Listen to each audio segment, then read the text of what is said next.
The story begins by showing us a bedroom. The alarm clock started ringing at 5:15 in the morning.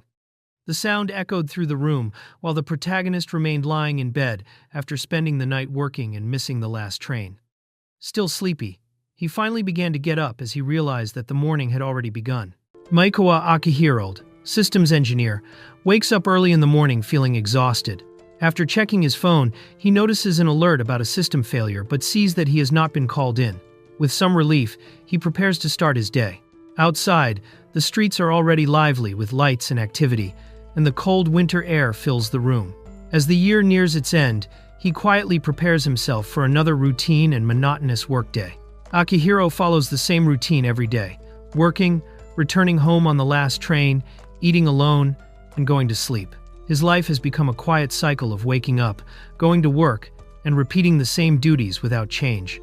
As he reflects on the past few years, he realizes little has changed, except that he talks to himself more and feels older.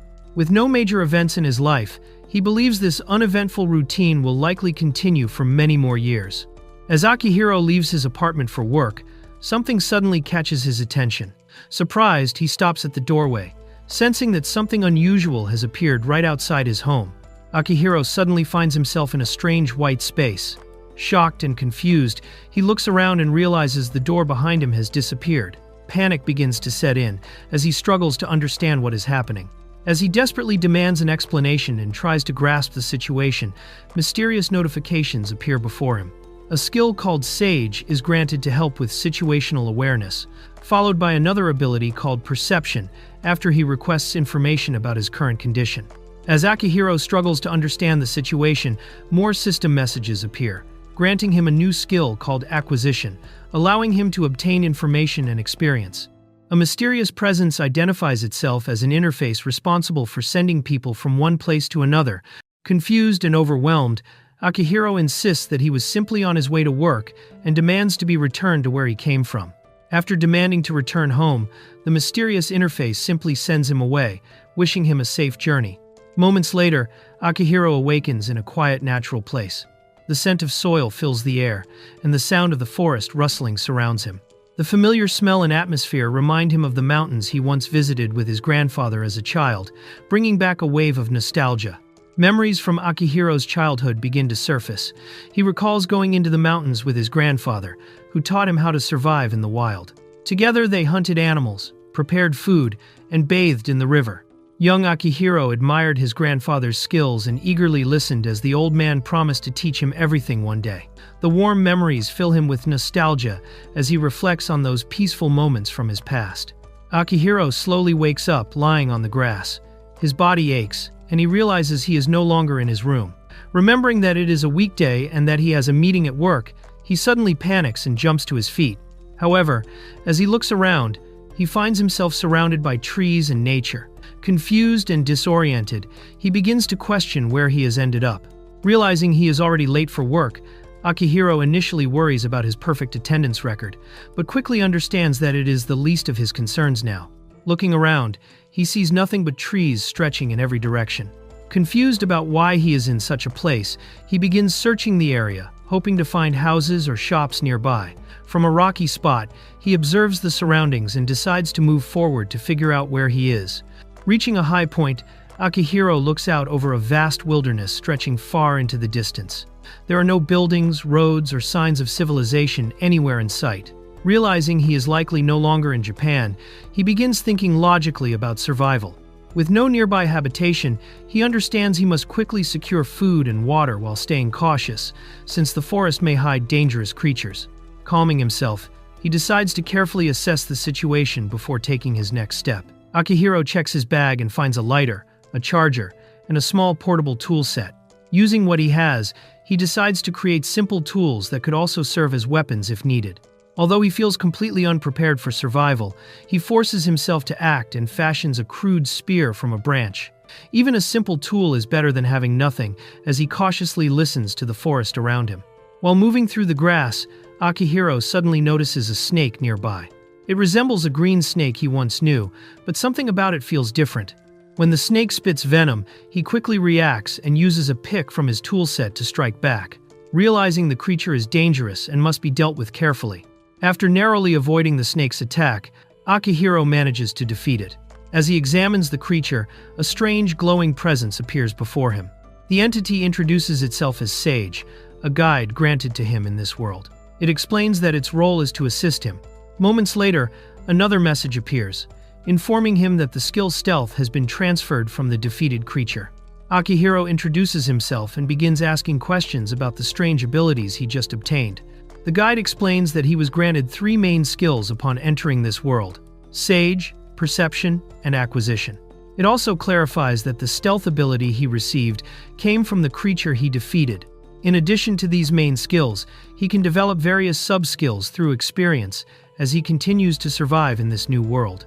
The guide explains that stealth is a skill that allows Akihiro to hide himself by obstructing visual awareness, though most skills only become effective once they reach higher levels through training. Realizing it will take time to master, Akihiro begins to accept the situation.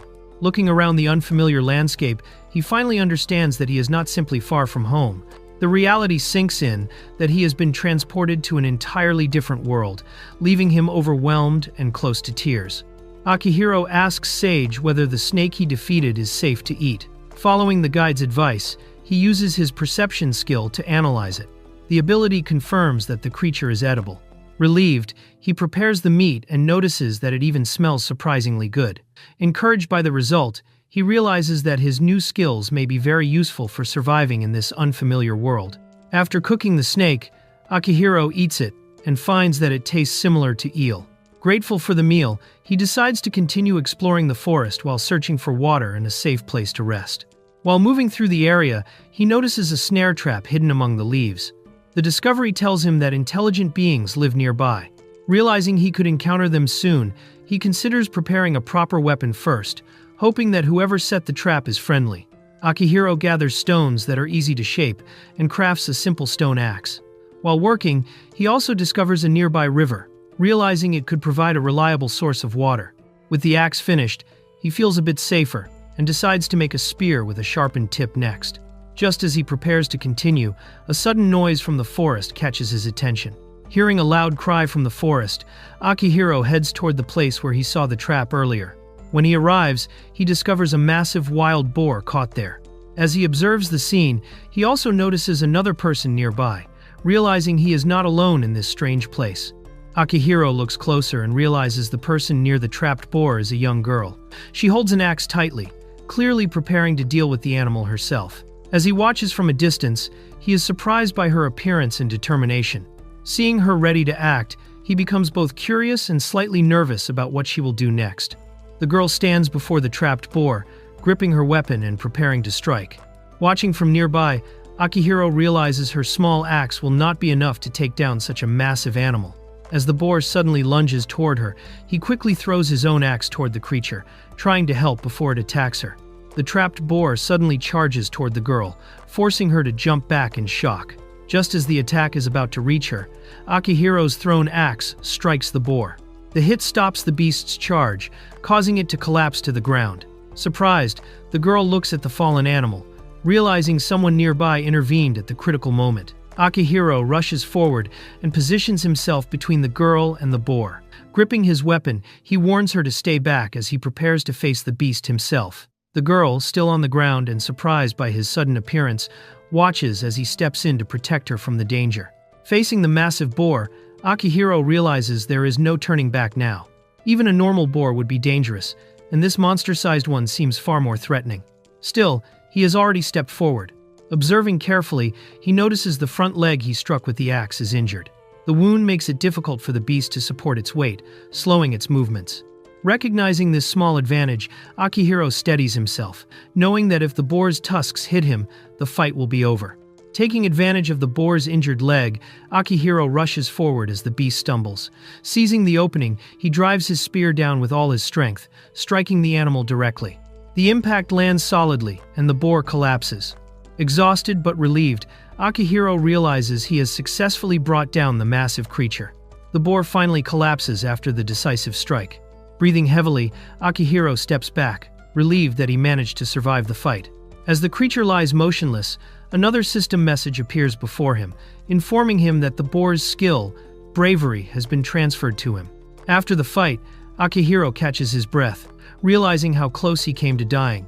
He understands that if he had not prepared a weapon earlier, he would not have survived the encounter.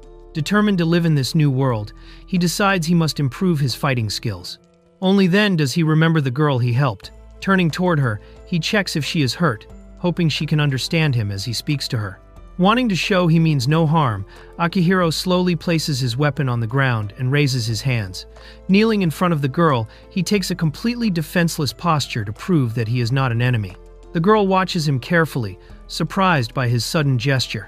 As Akihiro kneels with his hands raised, a message appears, indicating that his language recognition is being synchronized. To his surprise, he suddenly understands the girl. She confirms that she is not hurt and thanks him for saving her. Relieved to hear that she is safe, Akihiro feels reassured, as the two are finally able to communicate. When the girl sees Akihiro kneeling with his hands raised and his weapon dropped, she blushes and becomes flustered. In her culture, such a gesture is considered the highest form of respect and is often associated with a marriage proposal.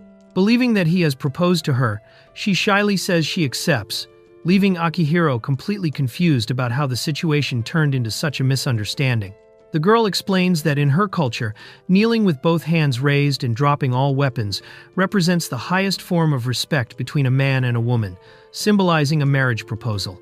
Misunderstanding Akihiro's gesture, she shyly accepts what she believes is his proposal. Akihiro is left completely stunned, realizing that his attempt to show peace has turned into an unexpected engagement in this unfamiliar world. Still kneeling, Akihiro realizes that his gesture has unintentionally been taken as a marriage proposal. The girl gently asks him to take care of her, and affectionately calls him her darling. Confused and overwhelmed by the sudden situation, Akihiro can only wonder what he should do next. Unaware of the customs of this world, 5-year-old Akihiro Maekawa accidentally ends up proposing after saving the girl. Realizing the misunderstanding, he feels that his fate may already be sealed. The girl happily welcomes him and invites him to her village. With no better option, Akihiro decides to go along for now, thinking it may be best to clear up the misunderstanding later while heading toward a place where other people live. The girl cheerfully introduces herself as Lizatia, a 5-year-old apprentice hunter. Hearing her age, Akihiro is instantly shocked. Realizing he unintentionally proposed to someone 20 years younger than him and still a minor, he panics, horrified by the misunderstanding. Lizatia explains that, in her world, someone who is 15 is already considered an adult and can live independently, even marry. Hearing this, Akihiro feels relieved that the situation is not as problematic as he first thought. Embarrassed by the misunderstanding, he quickly apologizes and awkwardly introduces himself, stating that his name is Akihiro Maekawa. When Akihiro explains that Maekawa is his surname and Akihiro his given name, Lizatia becomes surprised. In this world, having a surname is usually reserved for nobles. Realizing this, Akihiro quickly clarifies that it is simply normal where he comes from and asks her to just call him Akihiro. Lizatia happily agrees, addressing him respectfully as Akihiro-sama, which leaves him slightly flustered. When Akihiro asks her to drop the honorifics and simply call him by name, Lizatia becomes flustered. In her culture, doing so implies a very close relationship, something she feels shy about accepting immediately. Embarrassed, she asks for a little more time before speaking so casually with him. Meanwhile, Akihiro realizes that his attempts to fix the misunderstanding are only creating even more awkward situations between them. Akihiro wonders how they will move the massive boar, estimating it weighs around 300 kilograms. Lizatia calmly suggests that they first break down the catch. To his surprise, she easily lifts the heavy animal using a rope and a tree branch, showing far more strength than he expected. Curious, Akihiro activates his recognition skill and sees her abilities. Lizatia possesses high strength, along with several hunting skills, including small game hunting, medium game hunting, bird hunting, and archery. Curious about Lizatia's strength, Akihiro asks Sage about super strength. The explanation reveals that magical power in this world comes from transforming magical energy in the environment into usable force, and super strength works by amplifying the muscles with that magic. Realizing this world truly runs on swords and sorcery, Akihiro reflects on how different it is from the scientific world he came from. Meanwhile, Lizatia finishes draining the boar's blood and prepares to start cutting it apart, suggesting they cool the meat in a nearby pond before nightfall. Lizatia notices that Akihiro knows quite a lot about processing animals and asks if it came from his family's profession. He explains that it is something he learned from watching his grandfather, who used to hunt. After finishing their preparations, Lizatia says the village is about 5 kilometers away and suggests they head there. Relieved to hear that a settlement is nearby, Akihiro agrees as they begin their journey together. While walking toward the village, Lizatia asks if it is truly all right for her to become his wife. Akihiro awkwardly explains that he is actually 35 years old and worries that he must seem much older to her, especially since they are strangers. Lizatia, however, responds casually. She says he looks like he is in his mid-20s and believes relationships can start between strangers anyway. To her, age is not the most important thing, leaving Akihiro even more surprised by her perspective. Noticing his hesitation, Lizatia asks if he is upset. Blushing, she admits she is only comfortable with the idea because it is him, and that she would not accept just anyone. With a bright smile, she suggests they simply try to stay together and see how things go. She also casually mentions that there are ways to reverse aging in this world, leaving Akihiro stunned by the idea. Curious about her comment on reversing age, Akihiro asks Sage for clarification. The guide explains that rejuvenation can be achieved through special medicines, magical devices, or even divine miracles. Hearing this, Akihiro becomes shocked and starts wondering if gods truly exist in this world. Lizatia casually reminds him that this is a world filled with magic, deities, and incredible things, and tells him to stop overthinking it as they continue toward the village. After walking for some time, Lizatia and Akihiro finally reach their destination. From the hill, a peaceful settlement spreads out below them. Lizatia welcomes him to Taruka village. Seeing the houses and size of the settlement, Akihiro is surprised that the village is much larger than he expected. As evening approaches, Lizatia invites Akihiro to stay at her home for the night. Embarrassed, he apologizes and explains that he has no money to pay for lodging, but she insists, reminding him that he saved her life. When they arrive at her house, Lizatia calls out to her father. He greets her at the door and asks how the trap situation went, noticing the unfamiliar guest standing behind her. Lizatia introduces Akihiro to her father, explaining that he is the one who saved her during the incident with the boar.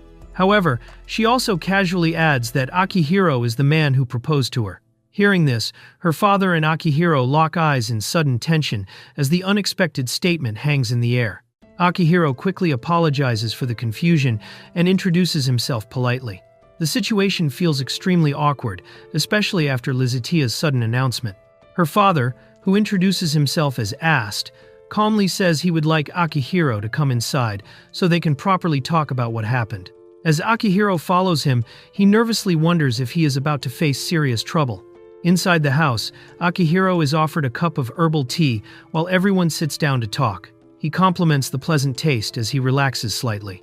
Lizatia's mother, Tizna, warmly introduces herself. Meanwhile, Ast asks Lizatia to explain what happened, admitting that he is still confused about the whole situation. Lizatia excitedly explains what happened in the forest. She describes how a massive boar was caught in the trap and how she was nearly thrown aside by it.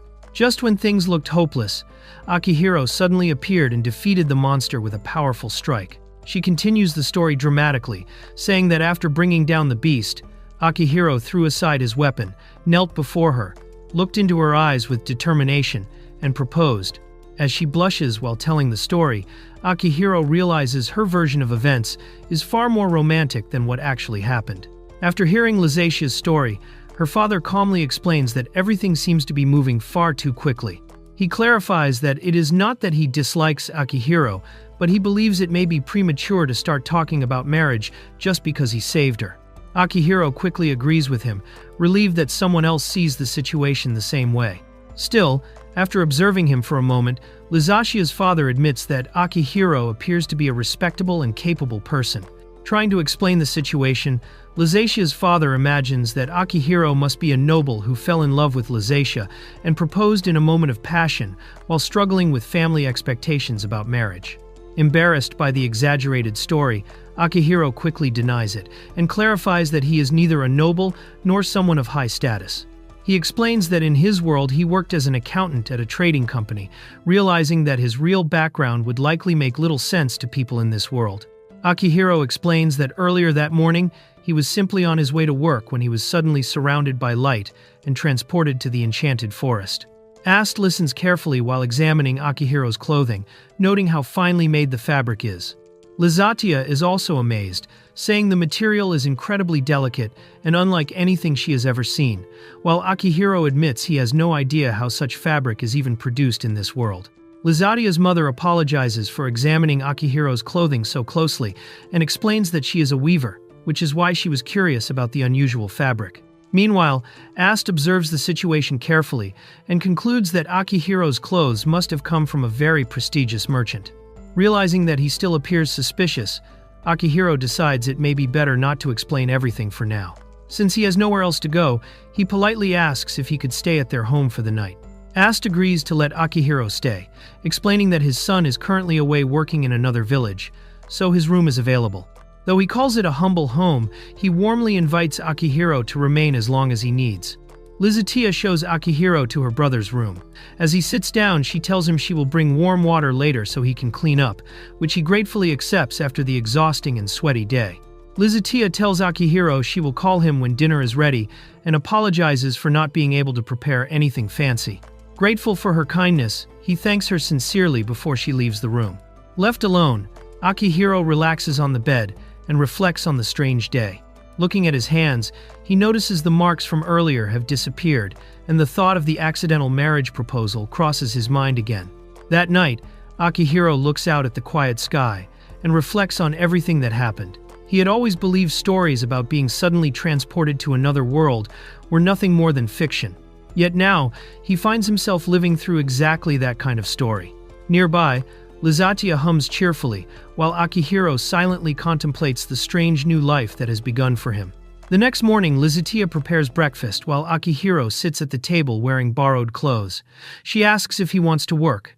Wanting to support himself, Akihiro explains that he cannot keep staying there for free and needs to earn money somehow. He asks if there is any job he could do in the village. That morning, Ast suggests that Akihiro should register at the Adventurers Guild if he wants to start working. During the conversation, Ast explains that Lizatia had gone hunting alone the previous day because his back had been acting up. Lizatia confirms that she is still an apprentice and continues learning hunting skills from her father. With that settled, Akihiro brings up the idea of joining the Adventurers Guild as the next step to finding work in this new world. Ast explains that the Adventurers Guild is a place that organizes different kinds of work and tells Akihiro he should register there first. Lizatia offers to guide him around the village afterward. As they leave, Ast jokingly says the two already look like newlyweds, embarrassing Akihiro, while Lizatia happily walks ahead to show him the way. Akihiro prepares to leave for the Adventurers Guild, wearing clothes borrowed from Lizatia's brother. The outfit fits him well, though the pants are slightly long. Lizatia explains that wearing anything too fancy in the village would draw unnecessary attention. Grateful for their kindness despite having no money, Akihiro decides he must find work as soon as possible. After thanking them, he sets out toward the guild, determined to start earning a living in this new world. Akihiro arrives at the Adventurers Guild branch in Toruka village. As he looks at the building and its sign, he notices that the writing resembles Japanese. At that moment, the mysterious sage ability activates, helping him understand the language of this world. After entering the guild, he is greeted by a receptionist who welcomes him and asks if he has come to register as an adventurer. Inside the guild, the receptionist explains the adventurer system to Akihiro. Adventurers are ranked based on their contributions, starting from rank 10 at the lowest and rising to rank 1 at the highest. The rank determines what kinds of jobs an adventurer can take and how much they are paid. She also explains that adventurers normally accept only one job at a time, and completing missions builds credibility and allows their rank to increase. However, the rank represents trust rather than pure strength. To complete the registration, she asks Akihiro to prick his finger with a needle, explaining that only a small amount of blood is required. Akihiro pricks his finger and places his blood on the registration card. The blood is absorbed into the card, magically linking it to his soul. The receptionist explains that the card will serve as his official Adventurers Guild identification. Because it is bound to his soul, the guild can detect if the owner dies, allowing them to transmit a death report to the card reader. With this process complete, Akihiro's registration as an adventurer is finalized. Since he is new, Akihiro asks the guild receptionist to recommend a suitable job. She suggests a simple request, sending him to gather a plant called weas grass. Following the instructions, Akihiro heads out into a nearby field. Using his knowledge and careful observation, he searches through the tall grass until he successfully identifies the correct plant and prepares to collect it. Akihiro takes a guild request to gather 5 stalks of weas grass, a job requested urgently by the Alchemist Guild. The reward is higher than usual, but the receptionist warns that the nearby forest contains monster nests. Although the threat level is considered low, proper equipment is still recommended. The monsters commonly found in the area include horned rabbits and goblins. Even though such creatures might seem weak in games, Akihiro understands that facing them in reality would still be dangerous. To prepare himself, he borrows a simple tool that could serve as a weapon before heading out to complete the request. Using his recognition skill, Akihiro begins searching the field for weas grass. Confident that he will not mistake the plant, he decides to gather far more than required, aiming for 100 stalks so the task will be finished quickly. As he collects the grass, his thoughts drift back to his former life. Only a few days earlier, he had been sitting at his desk working on a computer. He wonders how his company is doing without him, though he convinces himself that the business will continue running just fine even in his absence. While gathering weas grass, Akihiro reflects on his past life. He remembers how he had been constantly busy with work, neglecting everything else around him. Because of that, his marriage slowly fell apart and eventually ended in divorce 2 years earlier. Believing it was his own fault, he buried himself even deeper in work afterward, using it as a way to escape the loneliness. As Akihiro gathers weas grass, he recalls Lizatia's confession and realizes that her words affected him more than he expected. Even though the proposal began as a misunderstanding, being accepted had still shocked him. He quickly pushes those thoughts aside, deciding that romance and marriage are issues to deal with later. Refocusing on the task, he continues collecting the plants until he successfully gathers 100 stalks of weas grass. After collecting the grass, Akihiro sits down to rest. His back aches from bending over for so long while gathering the plants, so he decides to take a short break before returning to the guild. While resting in the tall grass, he suddenly senses movement nearby. Realizing that something is approaching, he becomes alert to the presence of an animal in the area. While resting in the grass, Akihiro suddenly realizes that the presence nearby is a goblin. The creature wanders through the tall grass holding a crude weapon, seemingly searching for something. Hiding quietly, Akihiro watches the goblin and wonders if it has noticed him. Realizing that it might discover him soon, he decides to move first. Carefully circling behind the monster, he prepares to close the distance and strike before the goblin can react. Akihiro quietly closes the distance behind the goblin and launches a surprise attack. Swinging his makeshift weapon with all his strength, he strikes the monster from behind. The goblin staggers from the sudden blow, but Akihiro does not hesitate. Acting on instinct, he immediately follows up with another powerful strike, determined to finish the fight before the creature can recover. After defeating the goblin, Akihiro witnesses a strange phenomenon. A glowing light rises from the monster and transfers part of its abilities to him, granting him the goblin's spear technique and a small amount of alertness. Remembering the guild's instructions, he recalls that proof of subjugation for goblins is their nose. Although the task is unpleasant, he reluctantly prepares to cut it off so he can bring it back to the guild as evidence. Akihiro returns to the Adventurers Guild and submits the weas grass along with proof of defeating a goblin. The staff begin the appraisal while he waits inside the quiet guild hall. After finishing the evaluation, the receptionist informs him of the reward. He receives payment for the goblin and for 20 bundles of weas grass, bringing the total reward to 18,000 war. The guild staff explains that the weas grass will be used to make healing salves, which are essential because many people cannot afford to get injured without them. Since their supply had been running low, Akihiro's delivery was a great help. After receiving his payment, Akihiro leaves the guild feeling satisfied. Being thanked directly for his work gives him a strong sense of accomplishment, something he had rarely felt before. When Akihiro returns to the house, Lizatia happily welcomes him back. Surprised that they are already home, he greets them as well. Ast explains that Lizatia and he each managed to catch something that day. Meanwhile, Lizatia's mother is preparing dinner using the catch, even though she normally dislikes cooking.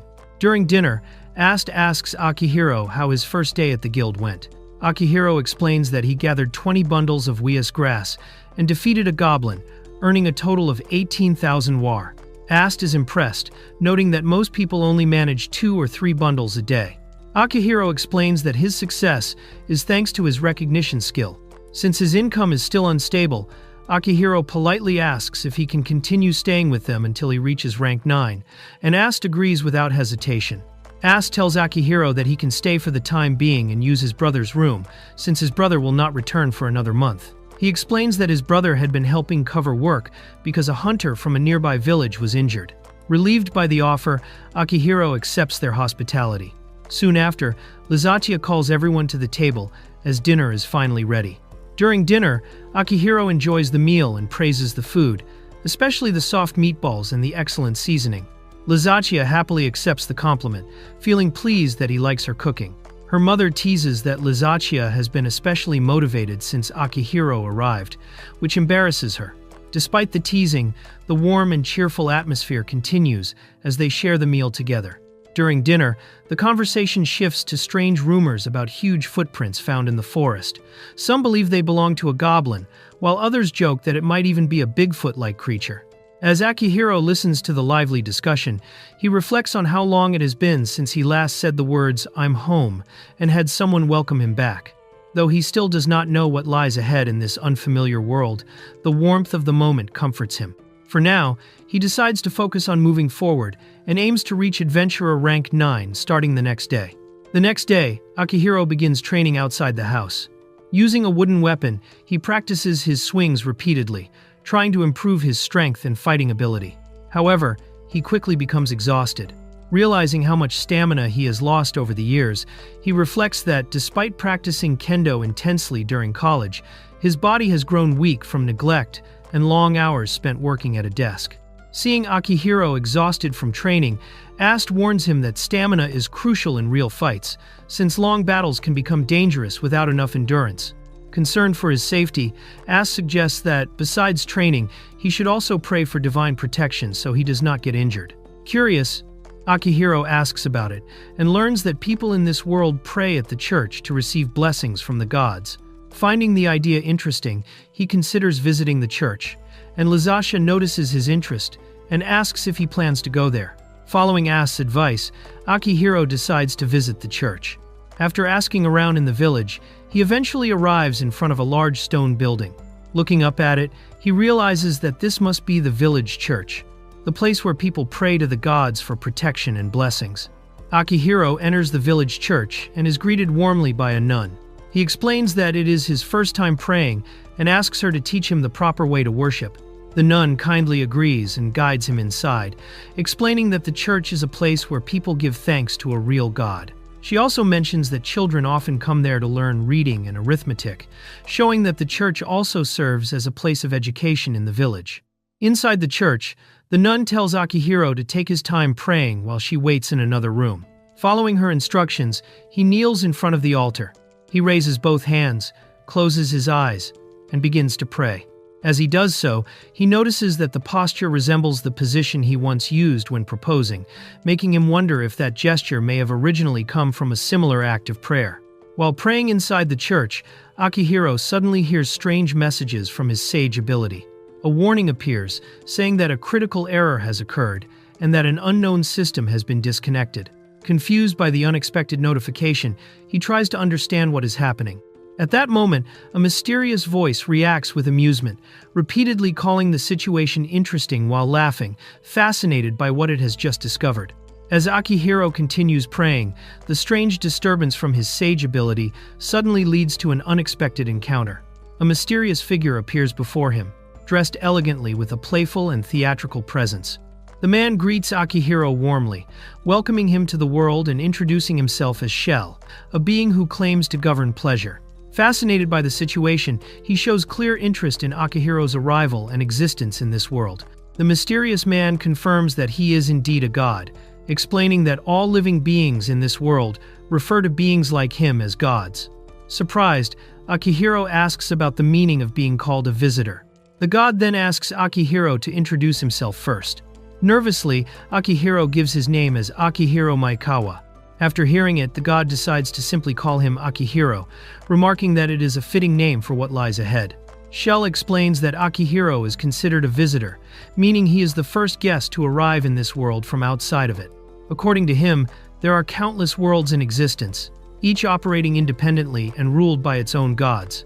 Overwhelmed by the explanation, Akihiro struggles to keep up with the idea of multiple worlds and divine rulers, gradually losing track of what Shelley is saying. Seeing that Akihiro is confused, Shell decides to explain things using terms he understands. He says that the universe can be imagined like a network made of many independent servers. Each world functions like its own server, while the people living in those worlds are like terminals connected to them. The gods, on the other hand, act like administrators who control and manage the applications running on each world. Shell continues explaining that Akihiro somehow crossed the closed network between worlds and connected to the system managed by the gods.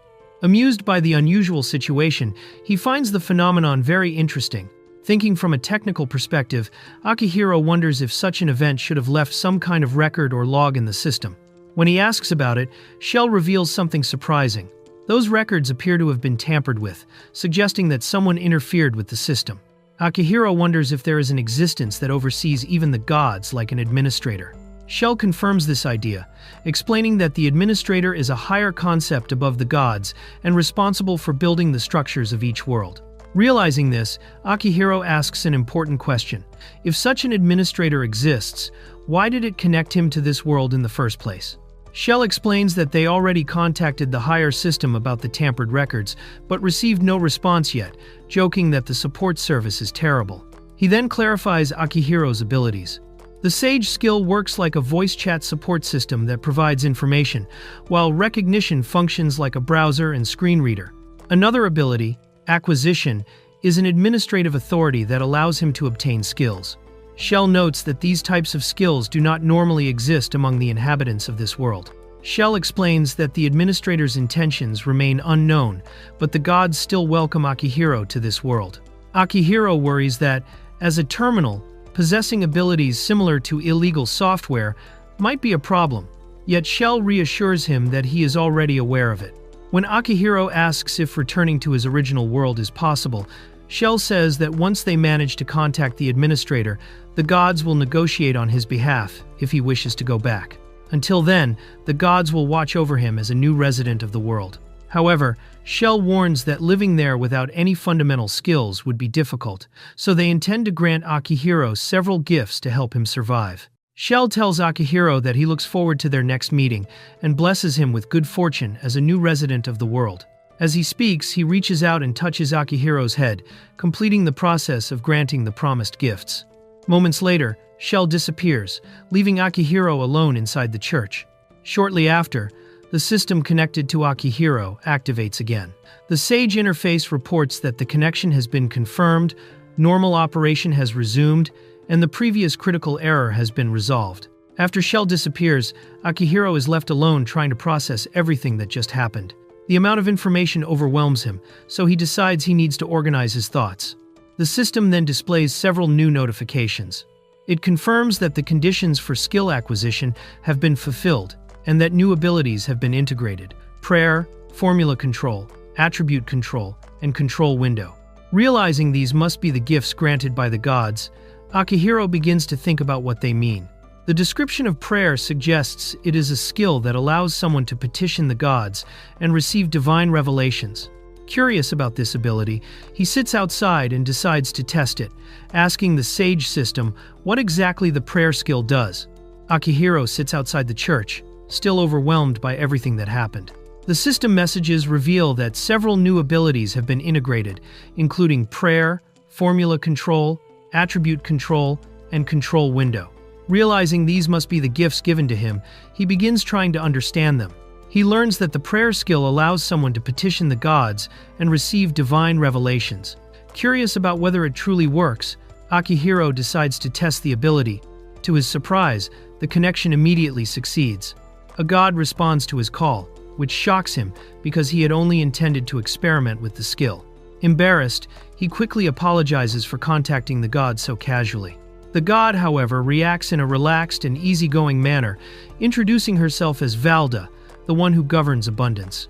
She explains that if Akihiro ever needs anything, he can simply call again. Although the brief interaction leaves Akihiro a little startled, he realizes that the prayer skill truly allows him to directly communicate with the gods.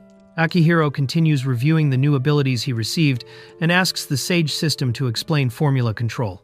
The system informs him that this skill converts mana particles into magical power, and then transforms that magical power into structured formulas used to cast magic. Hearing this, Akihiro becomes excited because it means he can finally use magic in this world.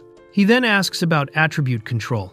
The system explains that the magical power created through formula control becomes a fundamental magical substance, the base element of magic. For Akihiro specifically, the wind attribute has been added, allowing him to use wind-based magic. Although this means he can currently use wind magic, the system clarifies that attribute control skills are relatively easy to learn later.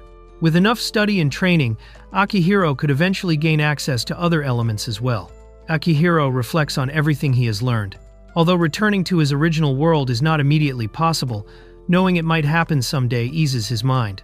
Since he is now in another world, he decides to focus on learning magic. Determined to move forward, he plans to return home and ask around about where he can study it. However, he quickly realizes that before anything else, he needs to train his body, which has become weak after years of office work. During a meal, Akihiro asks if there is somewhere he can study magic. The others mention a mage who handles magical tools at the general store. They explain that behind the shop there is a magic tool store run by that mage who might be willing to teach him. Hearing this, Akihiro decides to visit the place later that day. Akihiro heads to the general store to look for the mage who might teach him magic. Lysatia insists on accompanying him and tells him to do his best training with Ast. After arriving at the shop, Akihiro enters and asks about the mage, explaining that he wants to study magic. The shopkeeper welcomes him and listens to his request. The shopkeeper directs Akihiro to a room in the back where the mage works. Inside, the mage greets him and asks what he needs. Akihiro explains that he heard he could learn magic there. The mage becomes interested, recognizing him as a potential new student. After observing him, the mage notices that Akihiro already seems to have awakened spell formula control and asks where he learned such an ability. Akihiro explains that he never formally studied magic and that his ability to control spell formulas awakened on its own after receiving a blessing from a god who governs magic formulas. The mage finds this interesting and tells him that mastering the skill simply requires repeated practice. When asked about his attribute, Akihiro believes it is wind. The mage then introduces himself as Bastia, and Akihiro gives his own name in return. Bastia proceeds to ask Akihiro more about his magical attribute so he can better understand his abilities. Bastia explains that wind magic is not his specialty, but he demonstrates it so Akihiro can observe. He carefully constructs the spell by defining the wind attribute, pressure, and shape, forming a small sphere of compressed wind above his hand and launching it forward. Akihiro watches in amazement as the air gathers and spins like a swirling ball of wind. Bastia releases the wind spell, sending the compressed sphere forward and striking the target with force. Akihiro watches in amazement, impressed by the power of the technique. Bastia then explains the basics of a spell formula. First, the mage decides which attribute to use. Next, they imagine how that attribute will be applied. After that, they visualize the shape the magic will take, and finally determine where the spell will appear before executing it. Bastia continues explaining that once the mage clearly imagines the attribute, its application, shape, and position without contradictions, the spell activates the moment the command is given. He adds that the final step is to imagine how the magic will move. He also notes that chanting is not strictly necessary. Speaking the spell simply helps stabilize the image in the caster's mind. After finishing the explanation, Bastia tells Akihiro to picture the magic striking the target and invites him to try casting a spell himself. Akihiro eagerly agrees. Following Bastia's instructions, Akihiro carefully visualizes the spell. He sets the wind attribute, defines the pressure, and imagines a small cone-shaped form. He fixes the position slightly in front of his finger and stabilizes the image in his mind. Once everything is clear, he directs the magic forward at high speed and executes the spell. Akihiro releases the spell, and the wind projectile shoots forward, striking the target with unexpected force. Bastia is shocked by the result and quickly tries to stop him. Immediately after casting, Akihiro becomes dizzy and nauseous. Bastia rushes over to check on him, realizing it was Akihiro's first attempt. He is surprised by the power of the spell, since wind magic is usually used to push or strike opponents, not to create such a precise and powerful attack. Bastia realizes that Akihiro compressed the wind far too much when defining the pressure. Because he is not used to handling mana yet, the excess energy rebounds and causes dizziness. Akihiro asks if he can keep firing the spell repeatedly, but Bastia advises against it for now. Even so, he admits the result was impressive for a first attempt. He also warns that if the spell had struck someone's head, the compressed wind could have caused serious damage. However, as Akihiro improves his control over magic, the recoil and side effects will gradually decrease. Akihiro asks about multi-formulas. Bastia explains that such techniques exist, but are still too advanced for him, as he is only learning the basics. To demonstrate, Bastia shows an example spell. He sets the earth attribute, defines the unit mass and shape, and arranges multiple stones in a circle above his hand. The stones launch forward at high speed, then automatically convert back into mana after a short time. Watching the spell, Akihiro is amazed as several stones appear and move exactly as Bastia described. Bastia executes the spell, launching multiple stones that strike the target one after another. He explains that multi-formulas allow a mage to create several units of magic at once and control each one independently. In real combat, the projectiles can even be curved to attack enemies from different angles or from behind. Bastia adds that he specializes in earth magic and that many warriors use this technique because it can hit multiple targets simultaneously. Hearing this, Akihiro realizes how complex the technique is and understands that mastering it will take significant practice. Bastia advises Akihiro to continue practicing simple spell formulas and gradually improve his control before attempting more advanced techniques. When Akihiro asks about the lesson fee, Bastia asks about his job and learns that he is only a 10th rank adventurer. Seeing that he is still a beginner, Bastia refuses to charge him for now. He tells Akihiro to come back when he is free, and once Akihiro reaches 8th rank, he will start accepting payment for proper lessons. Grateful for the opportunity, Akihiro thanks him and promises to return. After leaving the shop, Akihiro decides to keep practicing magic, but first he needs money. He heads out to gather Wia's grass again. Using what he learned, he works much more efficiently than before, and quickly collects a large bundle. Later, he returns to the guild and turns in the materials, where the staff thanks him for bringing the Wia's grass and encourages him to come again soon. After leaving the guild, Akihiro notices several adventurers staring at him and begins to feel uneasy. Thinking newcomers tend to stand out, he decides it would be better to leave before any trouble starts. When he returns home, he hands over a small pouch of money as payment for the day's rent. Tija welcomes him back as he offers the payment. Akihiro returns home and greets everyone. He offers payment for the rent, insisting on contributing since they have been taking care of him. They welcome him back and mention that work finished early because the weather looked bad. Lysatia asks how his trip went and whether he managed to learn magic. Akihiro says he plans to train outside for a while. As the others talk about the rent he insisted on paying, Lysatia becomes curious and asks if she can watch his training. Lysatia and the others talk about Akihiro's determination. They agree that someone who works that hard deserves support, even if earning money in an unfamiliar land is not easy. Seeing how sincere he is, they decide not to stop him. Outside, Akihiro begins training, swinging his weapon repeatedly as he practices and works to improve his strength. Lysatia quietly watches Akihiro train. When she asks why he is not practicing magic, he explains that using spell control causes mana backlash, so he plans to practice it after finishing his physical training. Although she is surprised, Akihiro reassures her that he will get used to it with time. Lysatia still feels a little worried but accepts his explanation. Akihiro practices controlling his wind magic. Wanting to restrain enemies rather than kill them, he aims for the limbs and sets up a wooden log as his target. He carefully defines the spell's position, pressure, and shape before firing the wind projectile forward. The attack strikes the log, showing improvement in accuracy. Although some recoil still remains and the power feels slightly weak, Akihiro sees that he is making progress and decides to keep refining his control. After training for a while, Akihiro becomes exhausted and collapses from severe muscle soreness. Realizing he pushed himself too hard, he regrets not exercising more before coming to this world. Lysatia calls him inside as the rain begins to fall. Seeing how worn out he is, she brings him a poultice to help with his muscle fatigue. Grateful for her kindness, Akihiro thanks her while resting and recovering from the intense training. While helping treat Akihiro's sore muscles, Lysatia tells him that her father may not say it openly, but he worries about him. Akihiro says he is truly grateful for their kindness. Lysatia explains that her father asked her to bring the treatment and check on him.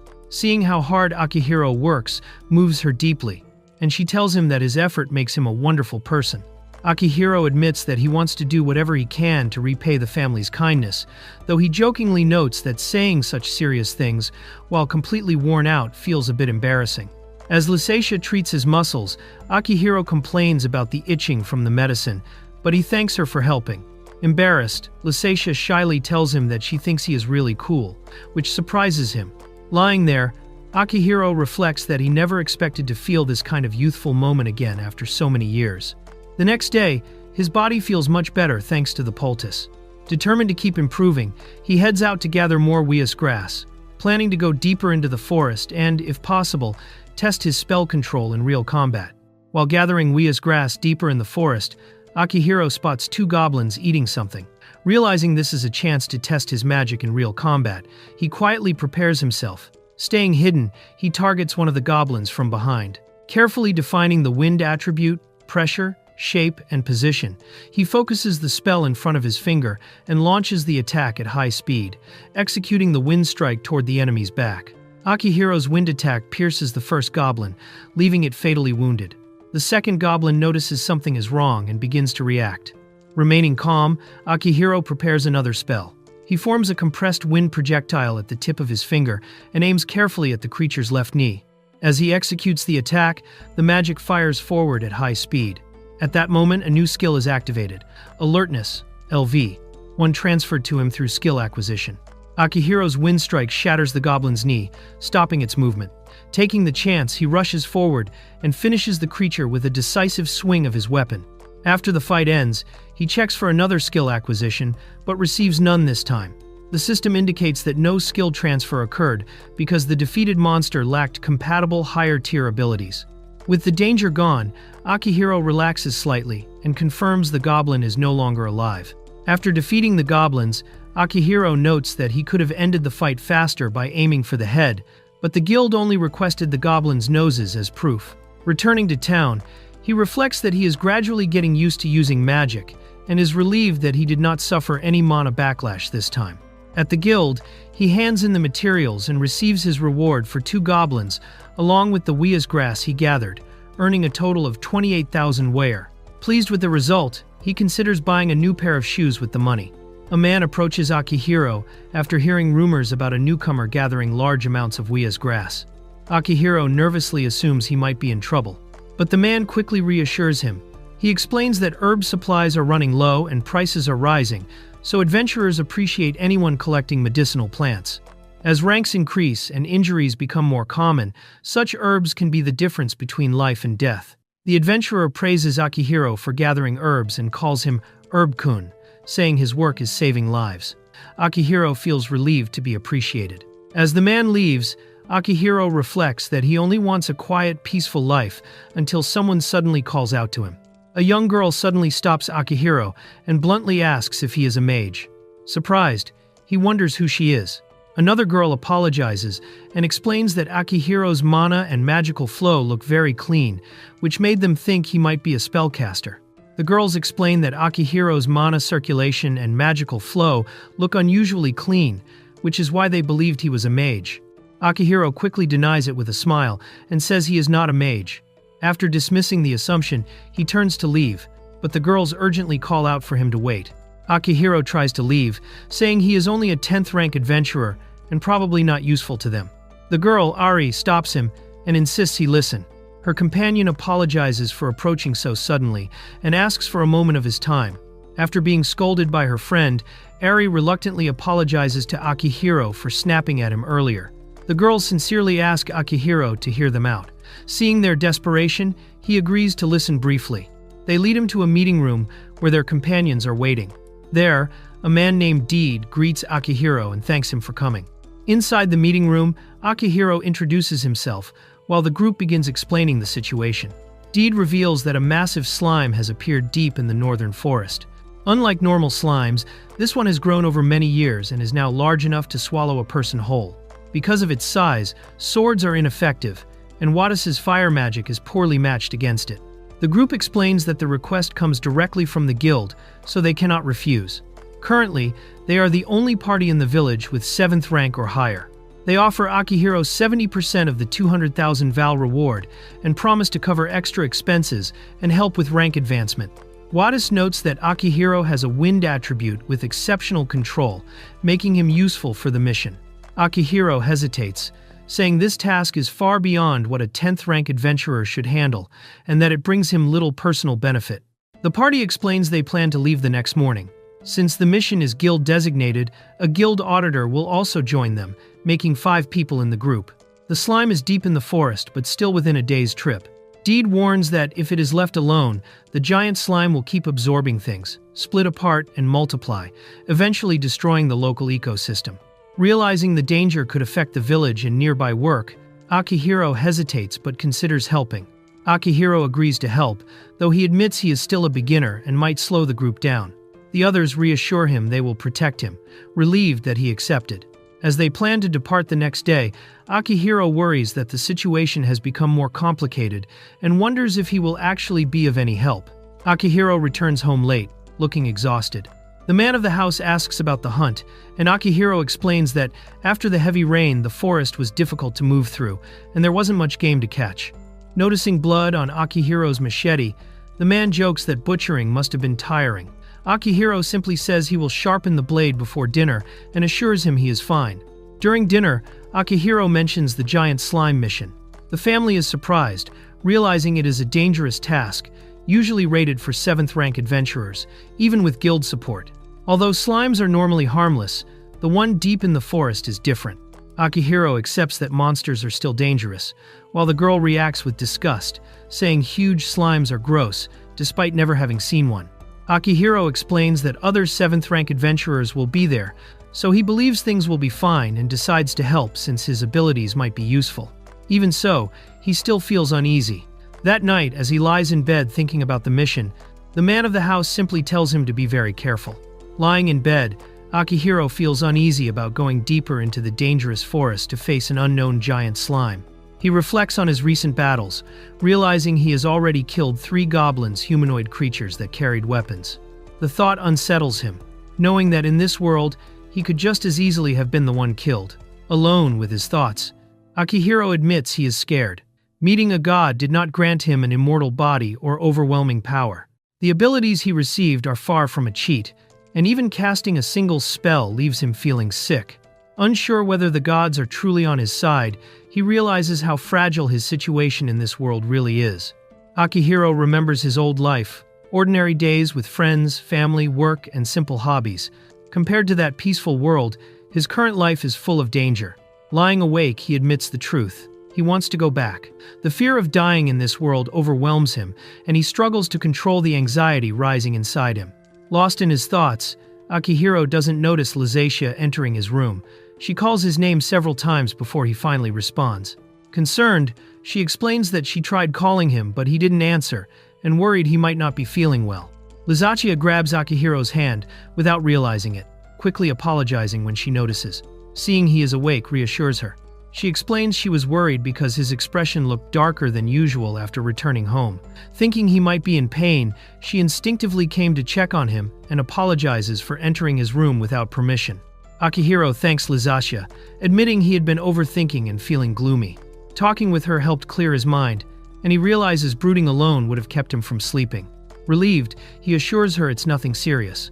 Lizatia smiles and promises to make a delicious dinner while cheering him on for the next day, though she quietly admits she is worried about him. Akihiro realizes that simply having a place to return to and people waiting for him brings him a deep sense of comfort. Feeling calmer, he begins looking forward to tomorrow, joking with Lizatia about the meal she will prepare, while she happily tells him to anticipate it. The next morning, the man warns Akihiro that the most troublesome creatures in the forest are wolves, since they hunt in packs. However, wolves are only 8th rank prey, and with several 7th rank adventurers in the party, it should not be a major problem. He He advises Akihiro to avoid going too deep into the forest and stay cautious. After finishing breakfast, Akihiro prepares himself and heads out. Before leaving, Lizicia anxiously asks Akihiro to be careful and gives him a packed lunch. When he casually calls her Liz, she is surprised and flustered, realizing it is the first time he has used that nickname. Akihiro laughs and suggests she stop calling him Akihiro-san and simply call him Chiro. Lizicia becomes flustered trying to say his nickname, but finally calls out Hiro and wishes him a safe trip.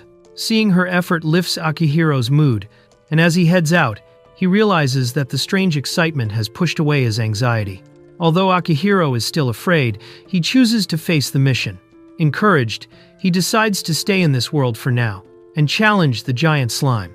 As he heads out with renewed determination, a notification appears. Bravery 1 has been added and integrated into his acquisition skill. Shortly after, Deed greets him, ready to begin the mission. With everyone gathered, the party prepares to depart. A guild member named Hardis introduces himself as the auditor who will accompany them on the mission. After brief greetings, the group sets out together toward their destination, the northern forest, where the giant slime awaits. As the group advances into the northern forest, Deed warns that the number of monsters increases from that point onward. He tells everyone to stay alert as they continue moving deeper into the forest. While moving through the forest, Akihiro asks if the giant slime is still in the same place. Hardis explains that once slimes grow large, they rarely move. To navigate, Akihiro checks a map and compass, surprising the others. Deed finds the item impressive since he usually determines direction using the sun and time instead. As the party moves through the forest, two goblins suddenly jump out to attack. Akihiro alerts the group, but Deed reacts instantly, drawing his sword and cutting down the goblins in a single swift strike before they can reach them. Akihiro is impressed by Deed's speed, recognizing the skill expected of a 7th rank adventurer. After quickly collecting the subjugation proof, the group continues deeper into the forest. As they move forward, Deed notices the mana density growing stronger, and the forest around them becomes darker and more ominous. The group suddenly finds themselves surrounded by a pack of wolves. Hardis quickly realizes they are encircled and warns the others. Deed orders everyone to hold the wolves back, while Wadis prepares a spell. As the wolves close in, the party forms a defensive line to protect the mage, while she begins chanting. Wadis finishes her chant and releases her magic. Instantly, the wolves collapse one after another, shocking Akihiro with how quickly the threat is eliminated. When asked about the spell, Wadis calmly explains that she cannot cast large-scale magic. Instead, she compressed small fireballs and sent them directly into the wolves' mouths, burning their lungs from the inside. Wadis calmly defeats the wolves without damaging their bodies, leaving the materials intact. Despite her gentle appearance, her methods are extremely ruthless. Deed explains that wolf pelts can be sold, so they will collect them on the way back. After regrouping, the party continues deeper into the forest, expecting about 2 more hours before reaching their destination. Hardis reassures Akihiro, saying it is normal to be nervous since the mission is above his rank, and he has only recently become an adventurer. He thanks him for agreeing to help despite that. Akihiro worries he may not be very useful, but Hardis remains supportive. Meanwhile, Akihiro quietly notes how ordinary Hardis seems so ordinary that his face is strangely hard to remember. Hardis notes that balanced parties like theirs are rare, making this group reliable both offensively and defensively. Deed adds that the 3 of them have been childhood friends in the village. Hearing this, Akihiro is shocked and jokingly jealous, thinking Deed must have had incredible luck to grow up with 2 beautiful childhood friends. Hardis swiftly cuts down another monster, displaying efficient swordsmanship that impresses Akihiro. Realizing Hardis is a guild officer, Akihiro admires his skill. With the path clear, Hardis tells the group to push forward toward their objective. Determined, Akihiro resolves to help however he can, since they have already come this far. The group finally reaches the target and discovers the huge slime. Its massive size shocks Akihiro, far larger than he expected. Hardis confirms that the location matches the report, meaning this enormous slime is their objective. The party confronts the enormous slime, which stands about 3 meters tall. Akihiro is stunned by its size. Hardis explains that the slime's weak point is the core inside its body. If they destroy the core or remove enough of the surrounding slime mass, the monster's activity will stop. Akihiro asks Deed to throw a stone at the slime to observe how it reacts. When the stone hits, The slime slowly shifts toward the impact point. After a moment, it sluggishly returns to its original position, confirming that the monster reacts to disturbances but moves very slowly. Hardis explains they only need the slime's core, so the outer jelly isn't necessary. However, they should avoid destroying more than needed, since some materials can still be recovered. Akihiro decides to try blowing apart the outer slime, first using moderate power, though he worries such a large target might exhaust him. The others encourage him as he prepares to attempt it. Akihiro steps forward to attack the huge slime, but the pressure makes his hands tremble. Feeling embarrassed by his nervousness, he tries to steady himself. Realizing everyone has protected him so he could act at this moment, he gathers his resolve and decides he must go through with it. Akihiro carefully visualizes his spell. He compresses a sphere of wind to about 10 centimeters in front of his finger, adds rotational force, and shapes it into a narrow cone of pressure. Calculating the output, he launches the attack at roughly 700 kilometers per hour, about half the speed of a handgun bullet. Akihiro carefully aims slightly to the right of the slime's core and releases the spell. The compressed wind projectile shoots forward at high speed. It pierces into the slime's body and explodes inside, violently blasting the jelly-like mass apart. Akihiro's attack blasts apart the slime's outer body, scattering the jelly across the ground. However, the core remains intact. Even so, the slime stops moving, meaning its activity has ceased. The others praise Akihiro for defeating it on his first try. After confirming the slime is defeated, Akihiro celebrates briefly, relieved that his attack worked. However, the strain from using the spell hits him immediately, causing intense nausea and a terrible headache. As he struggles, Wada supports him while thanking him for going that far for the team. Recovering from the recoil of his spell, Akihiro wonders if the severe nausea was caused by the compression and speed of the wind attack. He decides he will need to properly test and adjust it next time. Meanwhile, the others gather around the remains of the huge slime and its core. Hardis remarks that monsters of this size are rare, while Deed notes that the effort was worth it. Hardis promises to consider Akihiro for future requests and reminds him to keep his promise to help again. After the battle, the group checks the slime's core while asking if Akihiro is feeling better. He apologizes for worrying them and admits the backlash from the spell was the worst he has experienced. The others, however, are impressed. They did not expect him to possess such power, and they praise him for defeating such a large monster in a single attack.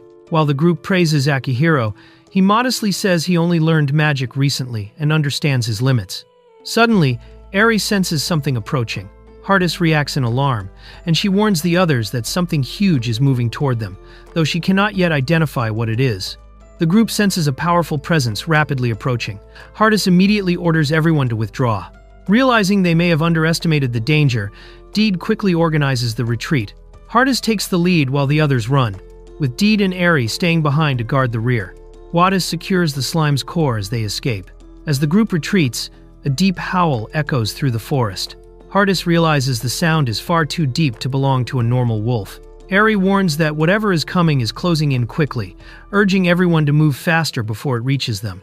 As they run through the forest, the group realizes the threat behind them is not a single monster, but a large pack of wolves, more than 10, and clearly stronger than normal ones. Struggling to keep up, Akihiro pants heavily and realizes he is slowing everyone down, feeling frustrated that he is holding the party back. Realizing he cannot outrun the wolves, Akihiro suggests climbing a tree and using magic to hold them off. He explains that if he can rest between casts, he might be able to keep attacking continuously. Deed worries about whether it is truly safe since they do not know how many wolves there are, but Eri believes Akihiro's magic could work. With no time to hesitate, Hardis agrees to the plan, noting that wolves normally have limits to their pack size. The group quickly climbs a large tree to escape the approaching wolves.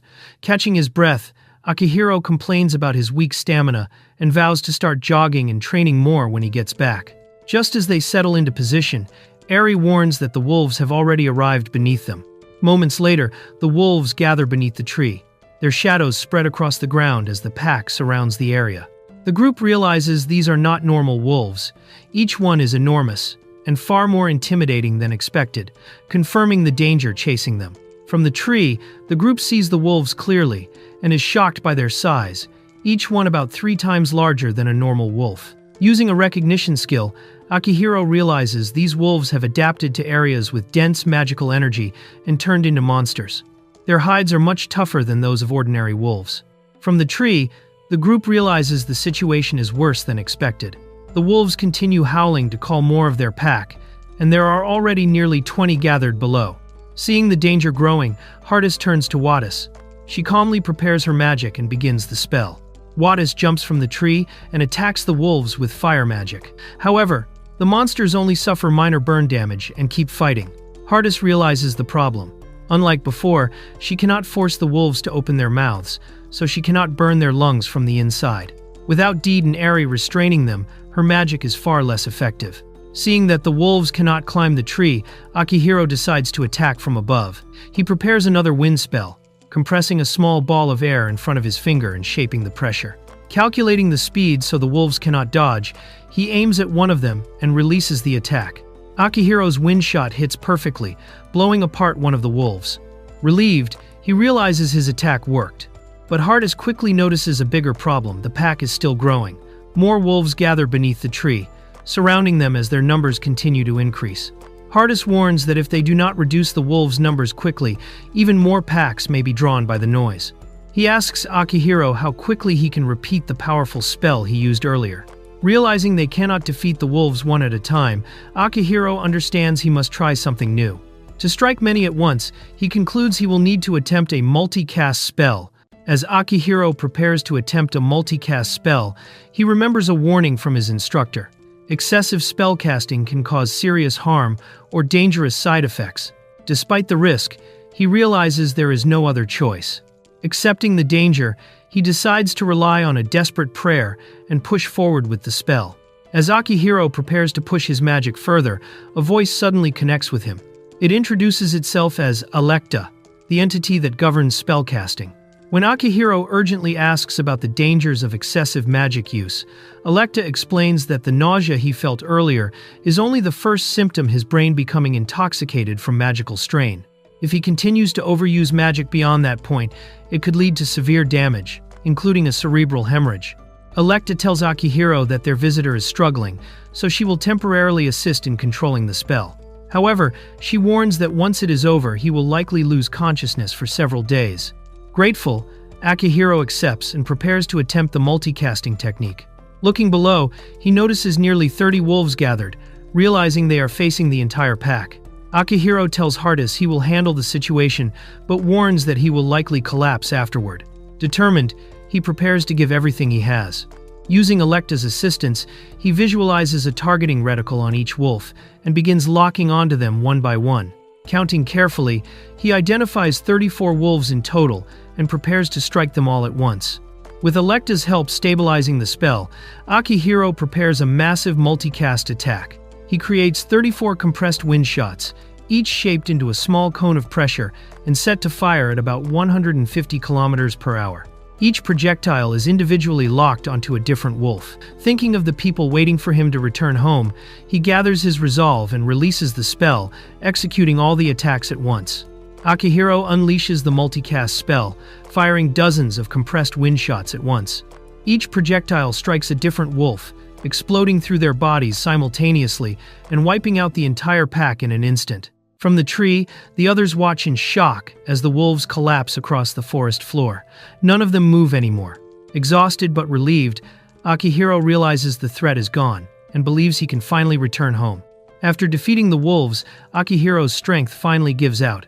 His consciousness begins fading as the strain from the massive spell catches up to him. As he loses awareness, he apologizes to Hardis, while the mysterious figure who governs magic calmly watches from afar.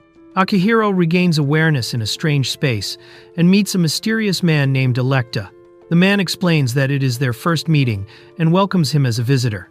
Akihiro thanks him for helping earlier and becomes confused about where he is. Electa calmly explains that the place is related to the system that governs spellcasting. Akihiro also notices Electa's unusual clothing, which resembles formal attire from his own world, suggesting the mysterious figure possesses deep knowledge about him and his origins. Electa explains that he created this space to talk with Akihiro while his body remains unconscious. Since Akihiro will be in a coma for some time after the intense spellcasting, they have time for a conversation. Akihiro is confused about what someone like him could discuss with a god. Electa reveals that beings who manage magic observe different worlds, and Earth is one of the most popular. According to him, Earth attracts attention because of its fascinating perspectives and ideas. Electa explains that every world is created with a specific theme. Earth's theme is the development of civilization, while this world's theme is allowing people to live as happily as possible. He reveals that the planet is essentially a copy of Earth, including its genetics, which is why the inhabitants resemble humans. However, the gods adjusted the system to reduce wars among the same species. The result is a world inspired by Earth, but designed to pursue happiness rather than conflict. Electa continues, explaining that many beings who manage different worlds are fascinated by Earth, especially Japanese culture such as games, anime, and manga. Even he enjoys things from Earth, and admits he particularly likes potato chips, often copying new flavors to try them. Akihiro realizes that otaku culture is popular even beyond Earth. Electa then asks him to help introduce potato chips to this world, since the locals believe potatoes are poisonous after getting sick from the leaves. Akihiro reluctantly agrees to help spread them when he returns. Electa tells Akihiro that it is time for him to return. Although time flows differently in that space, Akihiro will soon wake up in the real world. After thanking Electa for the help and conversation, Akihiro says goodbye. As his consciousness fades from the strange realm, he wonders what will happen when he wakes up, and whether he has safely returned to his companions. The young man slowly wakes up in a quiet room, confused by the bright light entering his eyes. As he regains consciousness, he looks around and realizes he is back in his own room. He begins to wonder whether everyone else is safe, and if he truly managed to return alive. The memories of the strange experience remain vivid in his mind.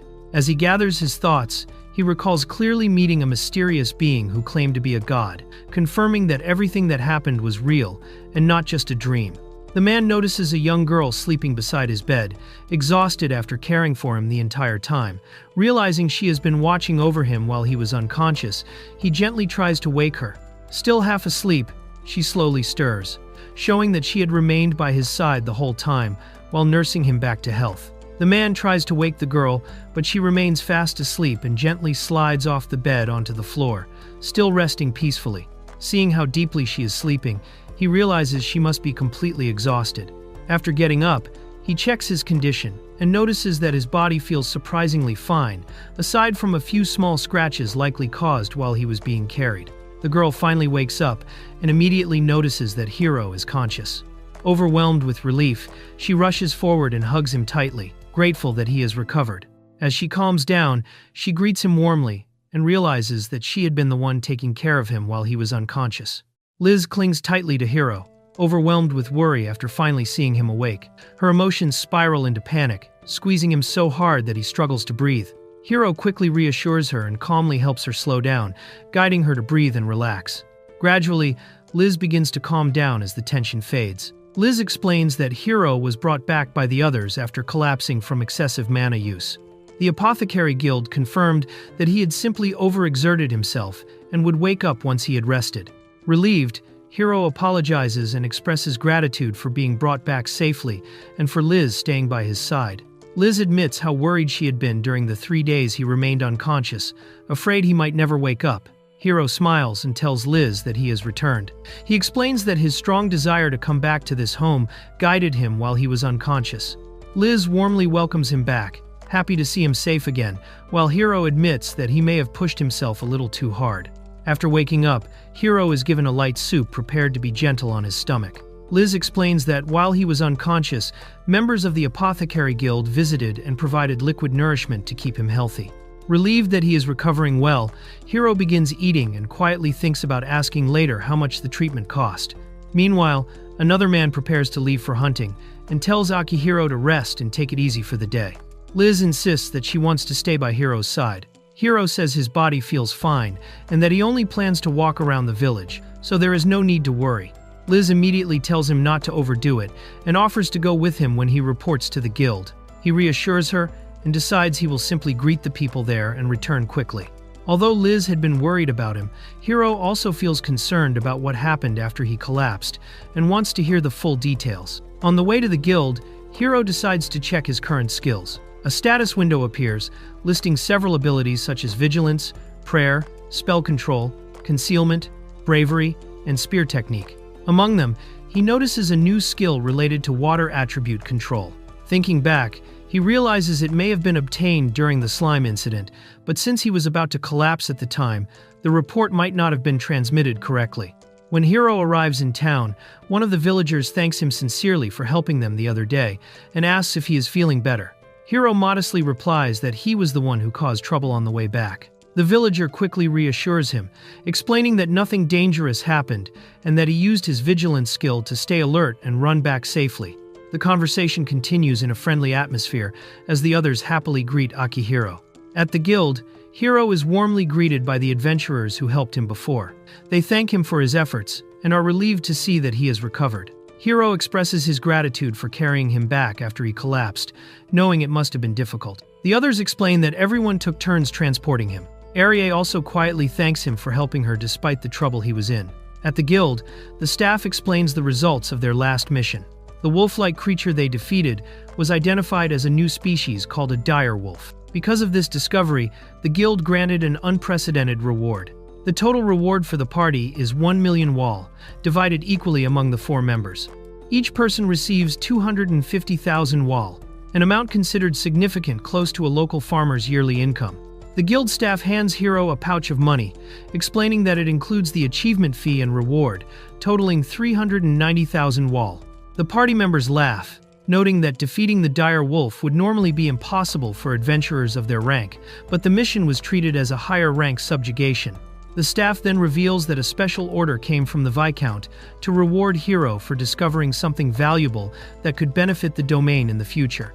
As a special exception, the guild also added the achievement to his completed records. The guild announces that Akihiro has been promoted to Adventurer rank 9. The others congratulate him, saying he will now easily find companions. The staff explains that the usual rank 9 exam is Goblin Subjugation, but Akihiro is exempt because he already achieved the necessary accomplishments. From rank 7 onward, however, adventurers are required to form parties of at least 3 members, meaning he will soon need companions. Akihiro feels uneasy about the idea of finding companions, remembering that in his previous life he struggled to make friends. The thought of forming an adventurer party feels like a difficult challenge for him. The guild staff explains that parties are often formed with people from the same hometown or through introductions arranged by the guild. Because of Akihiro's recent achievements, many adventurers would likely want to join him. Relieved to hear this, Akihiro decides he can relax for now. Akihiro notices that Wadis is not with them and asks about it. The others explain that they will be staying in the village for a while. During the conversation, Akihiro notices the bracelet Arie is wearing. She shyly explains that it is part of her engagement. Akihiro compliments it, making her blush with happiness. Meanwhile, the others mention that they are planning to go out together as a group for some time. Arie explains that, in her country, when a couple becomes engaged, the man gives the woman a bracelet. After marriage, the two exchange rings. Akihiro congratulates her, but admits he is not very familiar with the local customs. Thinking about it briefly, he quickly shifts his focus back to something more important, finding companions for his adventurer party. He then apologizes for holding them up and lets them continue with their plans. Akihiro recalls what he learned about adventurer ranks. From 8th rank onward, adventurers can usually make a living, while life becomes more stable at 7th rank. However, the difficulty of the quests also increases. After checking some 8th rank requests, such as culling wolf packs or hunting bears, he realizes they are not tasks he could easily handle alone. Rank 9 is mainly for preparation, meaning he must figure out his abilities and find companions before advancing further. Akihiro reflects that forming a party requires trust and strong relationships, something that normally takes a long time to build. In a job where lives are constantly at risk, finding companions he can truly rely on is even harder. Unlike a game where failure can be brushed off, this world is real. Remembering his past experience as a company leader, he realizes he must quickly gather trustworthy people if he wants to survive and live in this world. Akihiro returns home and thanks the woman who welcomes him, offering him lunch. She hands him a pouch of money, explaining that it covers the doctor's visit from the apothecary guild, as well as the rent, and tells him to accept it since he had been taking care of her. After resting in his room, Akihiro decides to spend the day doing some indoor training, even though he had been told to take it easy. Meanwhile, the woman notices that his habit of pushing himself resembles Liz's behavior. Akihiro accidentally falls asleep and wakes up later, noticing Liz sleeping beside him again. Realizing he must have been carried back home without noticing, he is surprised to find the situation almost identical to the morning before. When he gently calls her name, Liz slowly wakes up, while Akihiro awkwardly wonders if he is experiencing a strange sense of déjà vu. Liz suddenly declares that she wants to become an adventurer as well. Hiro is completely caught off guard by her unexpected announcement and can only react in shock. Liz insists that she wants to become an adventurer. She explains that she never wants to experience the fear of almost losing Hiro again. Determined, she asks to stay by his side so she can protect and support him from now on. Hiro thanks Liz for her feelings and admits that he trusts her. However, he tells her that she cannot become an adventurer right now. He reminds her that she is still an apprentice hunter and the precious only daughter of the homeowner. Because of that, such a decision cannot be made lightly. Hiro tells her that the matter should first be properly discussed with Wadis and Thesia. Liz firmly insists that she will become an adventurer and join Hiro's party. Although she plans to talk to her father, she declares that the final decision is hers. Hiro explains that being a hunter is already a respectable profession and reminds her that she still has much to learn under Wadis. He also admits that he does not want to take her to places that are too dangerous. Liz then asks if Hiro himself does not want her to become an adventurer. Hiro answers honestly that, just as she worries about him, he is worried about her as well. Liz insists that her decision to become an adventurer is not something she chose lightly. She explains that she thought about it carefully beforehand. Although she is happy that Hiro worries about her, she also wants him to recognize that she has her own skills and is not fragile. She believes she can be useful. After hearing her determination, Hiro sighs and agrees that, if she feels that strongly, they should discuss the matter properly with Wadis and Thesia first. Liz brings up the idea of becoming an adventurer while speaking with her father. She explains that it was her own decision and that Hiro only suggested discussing it properly with her parents. Her father listens quietly and then asks Akihiro if he was the one who invited her to join him. Akihiro is caught off guard by the direct question. Liz explains that after what happened recently, she does not want to simply stay at home waiting for Hiro to return. She says she has thought about it seriously and decided that she wants to go on subjugation missions together with him. Her father listens carefully and then turns to Akihiro, asking what he thinks about the idea. Caught off guard, Akihiro hesitates, unsure how to respond. Liz's father admits he is worried about sending her into dangerous places and would prefer that she continue working as a hunter instead. Akihiro explains that he was also surprised when Liz said she wanted to become an adventurer. He understands that quests involve life and death risks, and that injuries are unavoidable. At first, he tried to persuade her to reconsider, but he realized that once Liz makes up her mind, she rarely changes it. Hearing this, her father acknowledges that Akihiro understands her well. Akihiro states that if Liz joins his party, it will be as a fellow adventurer. He acknowledges that trust between party members is essential. He promises that if danger arises, he will protect her without fail and asks her father to accept their decision. Hearing this, Liz reacts with excitement at his words. Liz's father finally agrees, acknowledging that once she makes a decision, she will not easily change it. Trusting Akihiro, he asks him to take care of Liz. Overjoyed, Liz thanks her father and promises to do her best as an adventurer. Her father reminds her not to forget what she learned as a hunter apprentice and to continue improving herself. Liz confidently agrees.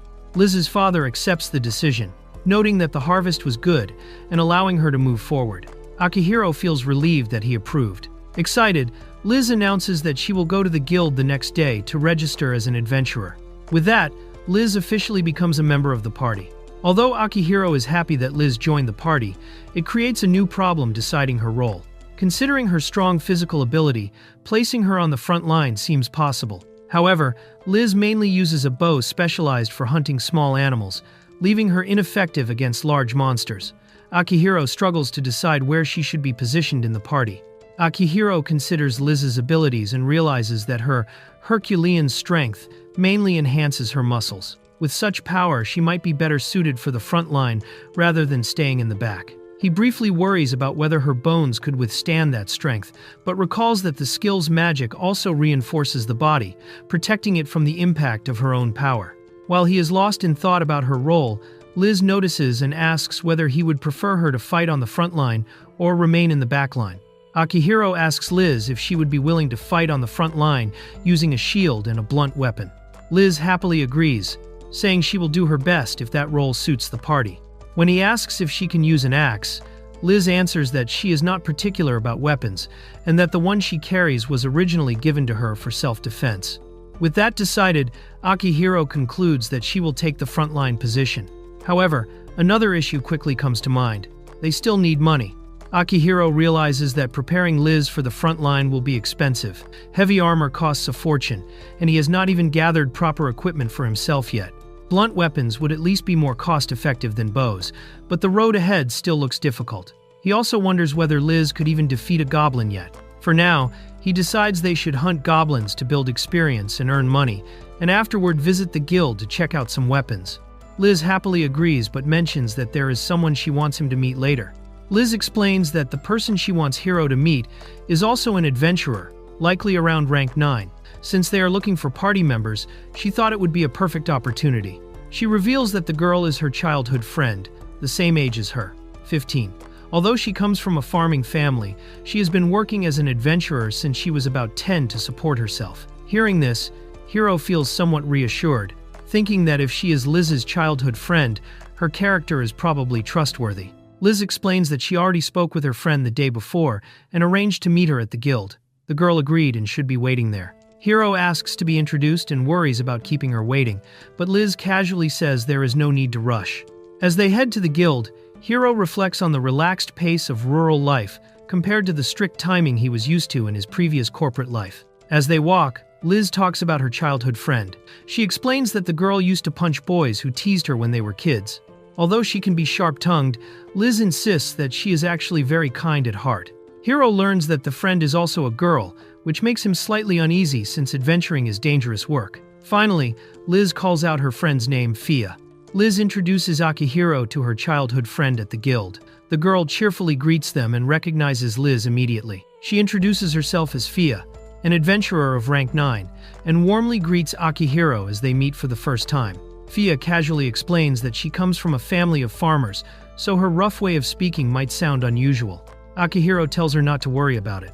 Observing her energetic and straightforward attitude, he realizes she has a tomboyish personality. Fia then jokingly tells him to relax and speak freely, teasing that he is Liz's fiancé, while Liz quickly reacts in embarrassment. Fia brings up Akihiro's recent feat, saying she heard he defeated a group of high-rank prey all at once, and even took down the so-called dire wolf by himself. Impressed, she calls his strength amazing.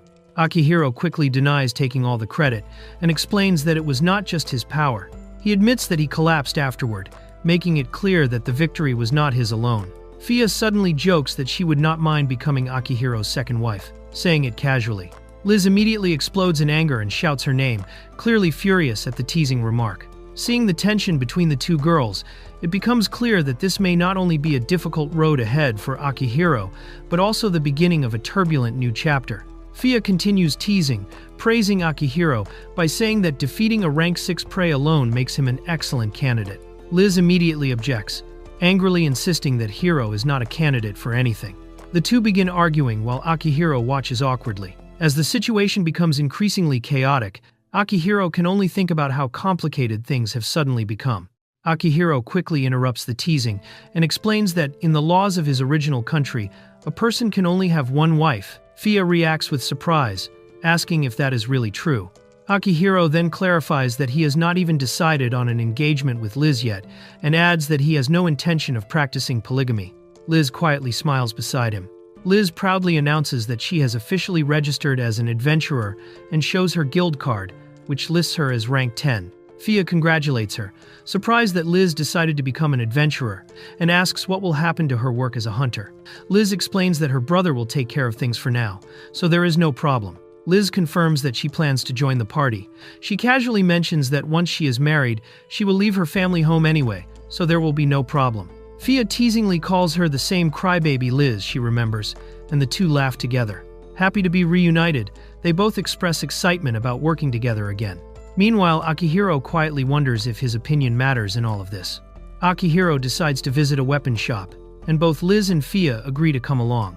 When asked what they plan to do next, they say they have no other plans, so they head there together. Inside the shop, Akihiro asks Liz which blunt weapon she prefers. After looking around, Liz quickly chooses a large hammer, saying it looks cool. Akihiro considers the choice while examining it. While browsing the shop, Akihiro decides he should also buy a proper machete for himself. After testing a few blades, he selects one and asks the shopkeeper to prepare the purchase. Meanwhile, Liz holds the large hammer and imagines her full set of equipment. Fia excitedly praises her, saying she truly looks like an adventurer and that the weapon suits her perfectly. Akihiro decides to buy the items, while Liz insists on paying for her own equipment. Fia excitedly suggests buying something for herself as well, but Liz quickly stops her. Akihiro decides to pay for Liz's equipment, telling her to consider it a small thank you gift. Although she hesitates at first, she eventually accepts and thanks him sincerely. Even though he spent quite a bit, Akihiro feels reassured since the recent reward gave him more money, and he considers the purchase a necessary expense. Fia asks Akihiro if she can see his magic in action. Instead of demonstrating it in the middle of town, they decide to head to a quiet spot at the edge of the village. She leads them to a small clearing in the woods where she usually practices. Since no one comes there, it is a good place to train freely. Fia then asks if she can try shooting at the wooden target, and Akihiro allows her to go ahead. Liz notes that this is where Fia normally practices. Akihiro begins demonstrating his magic. He focuses on the wind attribute and shapes the air into a small rotating form in front of his finger, carefully controlling its size and position. After stabilizing the spell, he adds rotational force and launches it forward at high speed. The compressed wind shoots ahead like a projectile and strikes the target with a sharp impact. He then calmly explains that this is basically how his magic works. Fia watches Akihiro's demonstration and asks if he is a complete beginner. Liz looks surprised by the blunt question. Akihiro calmly admits that he is indeed a novice and asks why she thinks so. Fia explains that the incantation he used is something taught at the very beginning in basic magic classes, meant to help beginners understand spell structure and feel the feedback of excessive magical output.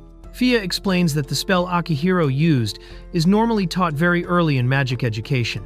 She says that once students reach the intermediate course, they begin using something called a simulator to practice their magic safely. Akihiro recalls that a mage he once worked with had briefly mentioned this concept before.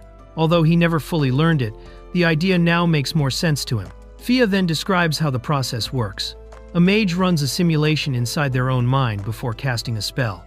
If the imagined result appears stable and correct, they can proceed with the execution. The caster must strongly visualize the outcome and confirm that the structure of the spell will function properly. Listening carefully, Akihiro summarizes the concept in his own words. It is essentially like launching an application inside his mind to test the spell first. Deciding to try it immediately, he prepares to run this mental simulator before casting again. Akihiro focuses and tries to imagine the chant he used earlier. As he concentrates, images suddenly appear in his mind. He sees himself from above, as if looking at a screen, with the spell forming in front of him. Realizing what is happening, Akihiro understands that the simulator is activating in his mind, projecting the spell's process like a game interface. Akihiro continues observing the simulator inside his mind. The experience overwhelms him at first, making him feel slightly nauseous as if he were watching extremely vivid three-dimensional imagery. Despite the discomfort, he notices that he can move freely within the simulation. The projected image of himself responds to his actions, walking when he walks, and shifting perspective as he approaches or moves away from the magical target. Gradually, he realizes the simulator perfectly mirrors his movements, allowing him to analyze the spell's position and behavior before actually casting it. Akihiro focuses on the simulator and decides to execute the spell. In his mind, a confirmation interface appears, showing an OK sign and an Enter command. When he proceeds, the spell activates exactly as it did in the simulation, confirming that the system works. Encouraged, he attempts to test another mental image he once used when dealing with a slime. However, the simulator immediately displays a warning, indicating that the imagined result could be dangerous. Curious, he continues the test, using the mental image of a dire wolf. This time, the simulator rejects the attempt entirely, displaying an error message, leaving Akihiro surprised by the system's strict response. Akihiro returns from the simulation, looking slightly dizzy. Liz and Fia notice his condition and check on him. He explains that he is fine but shocked, since it was the first time he experienced something like that. Realizing how the system works, he understands why a mage he met before was able to judge the danger of his actions earlier. Thinking back, he recognizes that others had been grateful because he had unknowingly put himself in danger.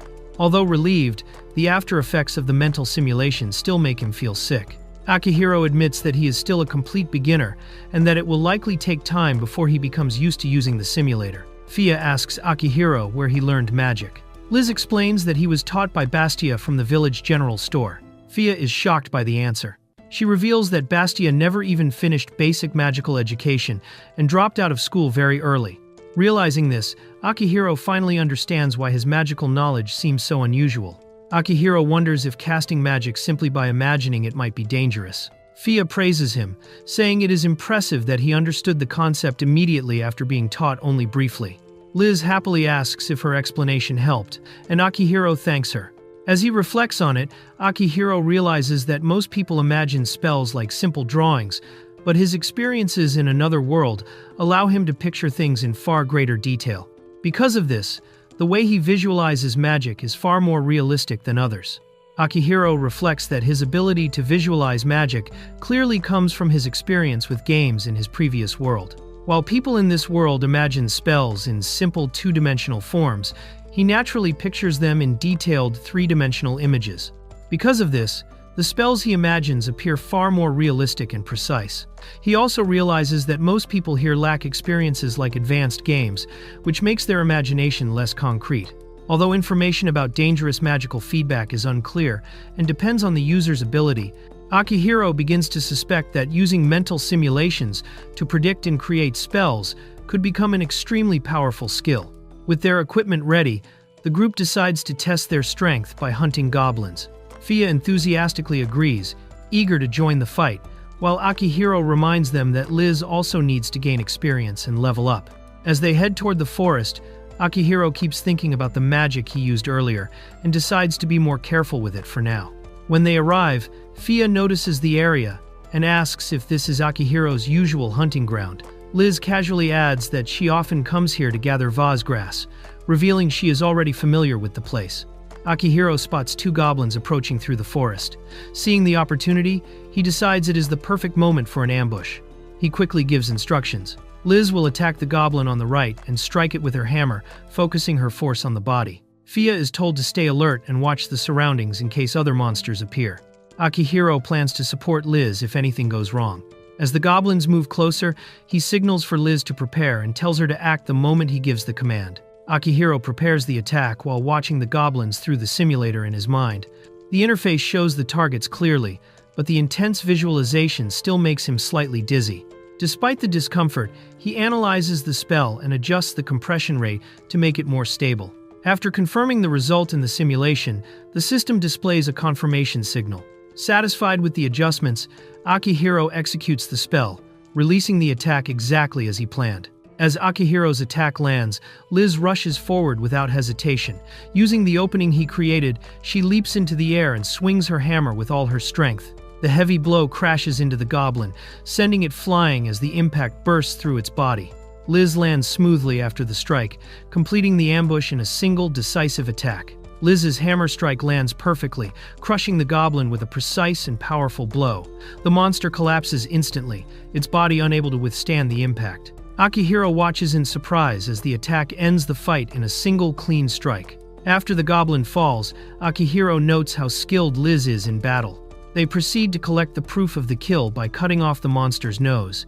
Watching her calmly handle the aftermath, Akihiro realizes she shows no hesitation when defeating enemies. Having seen life and death before, she carries herself differently from ordinary people. When asked how she performed so well on her first hunt, Liz explains that she learned by observing her father's movements while he hunted.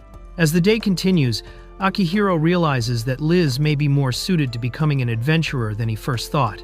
Her natural ability in battle surprises him. Encouraged by their success, the group continues hunting monsters. Later, they return to the guild and calculate their earnings. From defeating 20 goblins, they receive a reward, and Liz also sells bundles of vase grass she gathered. After adding everything together, the total reaches 640,000 wall. Akihiro proposes dividing the achievement reward into 4 shares, with each person receiving a portion while 1 share goes to the party fund. When the reward is divided, each member receives 160,000 wall. Fia is amazed, explaining that when she hunts alone, she can only defeat about 3 goblins a day, making the amount they earned in a single day feel unbelievable. She also insists that the plan worked because Akihiro handled things well, and even declares him the leader of the party.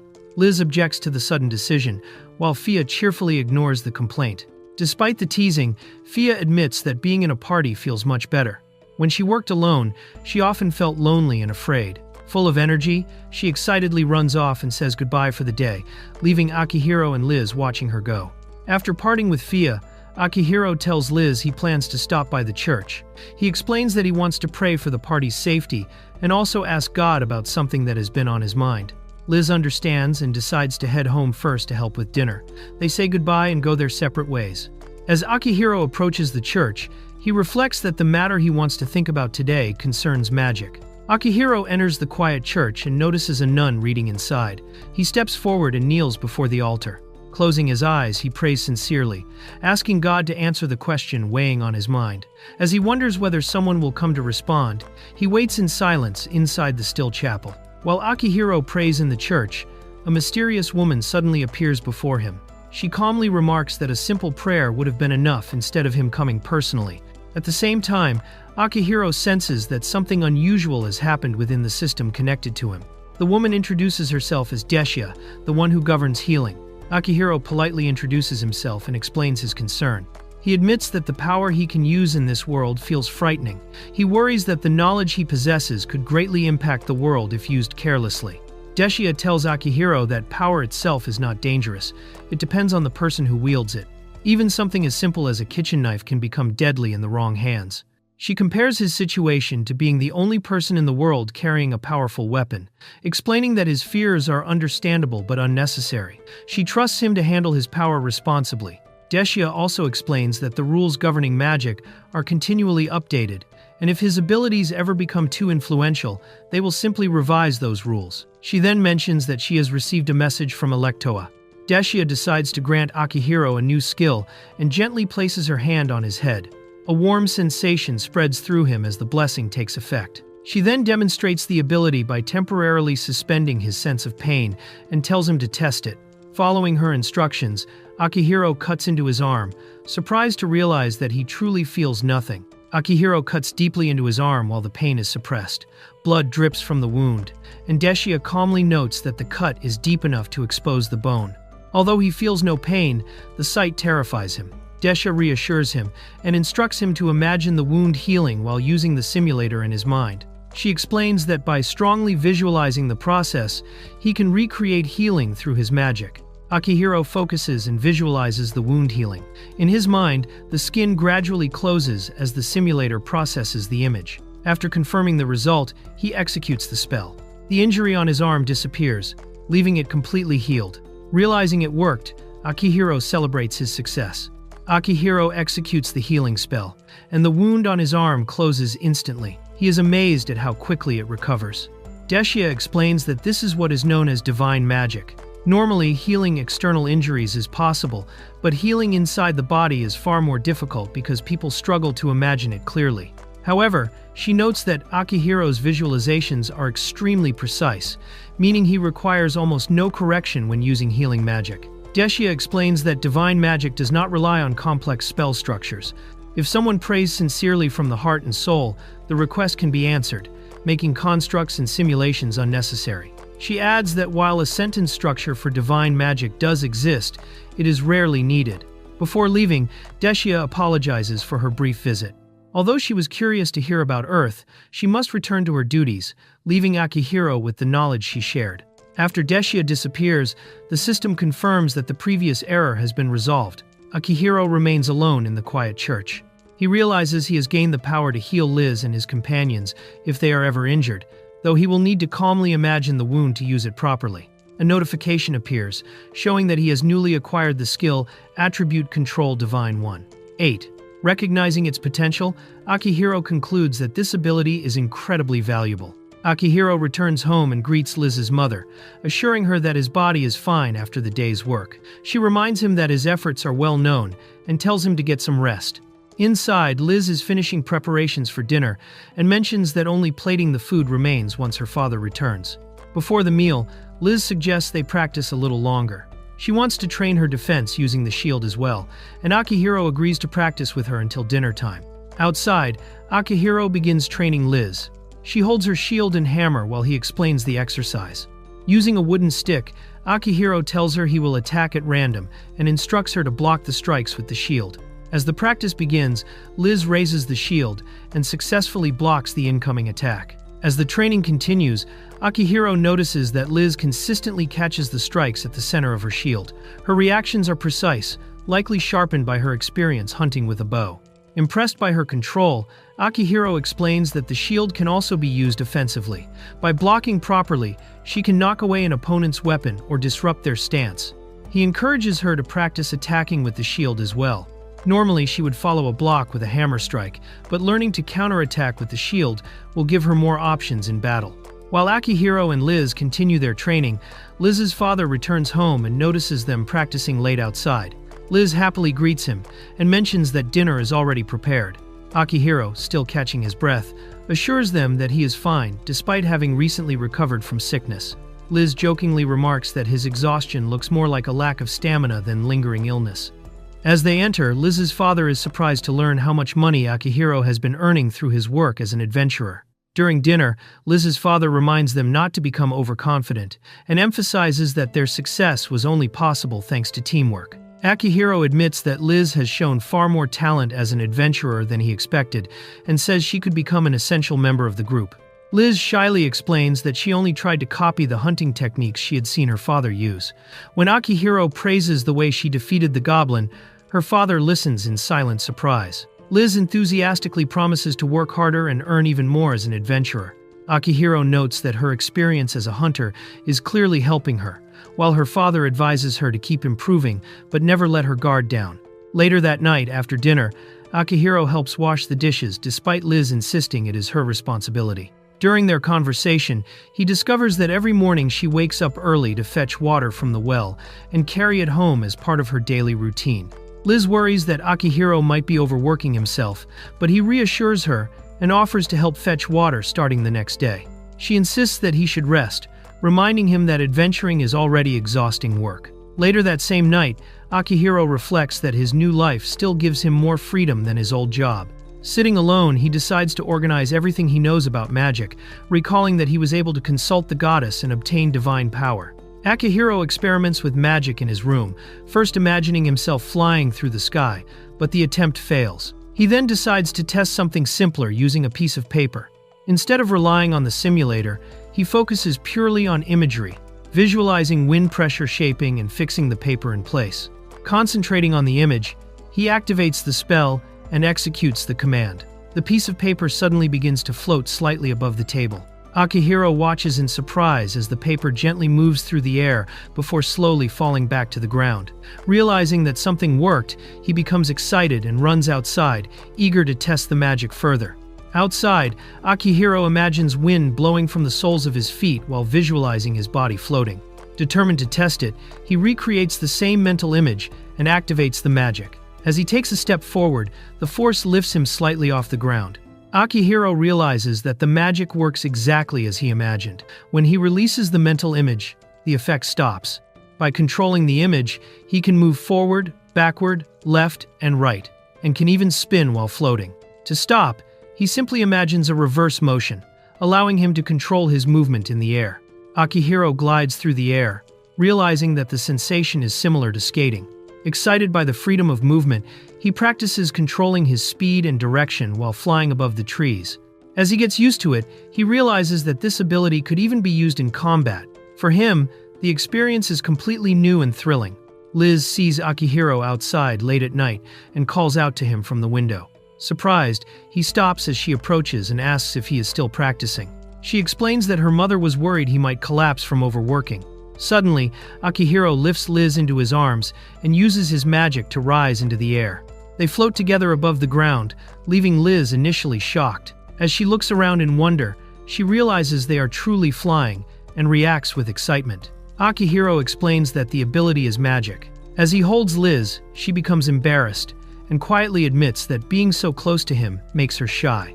Noticing this, Akihiro also becomes suddenly awkward. Akihiro admits that he is still clumsy with flight magic and needs more practice to control it properly. He explains that the sensation is similar to skating on ice and reflects on how he got carried away by excitement. Liz praises his hard work and dedication, calling him amazing. With a radiant smile, she promises to train even harder, so she does not fall behind and asks him to continue taking care of her. Akihiro reflects that he has finally acquired the skills necessary to survive in this world. Although his magic is still rudimentary, its range and potential are growing rapidly. Smiling, he encourages Liz to keep improving together.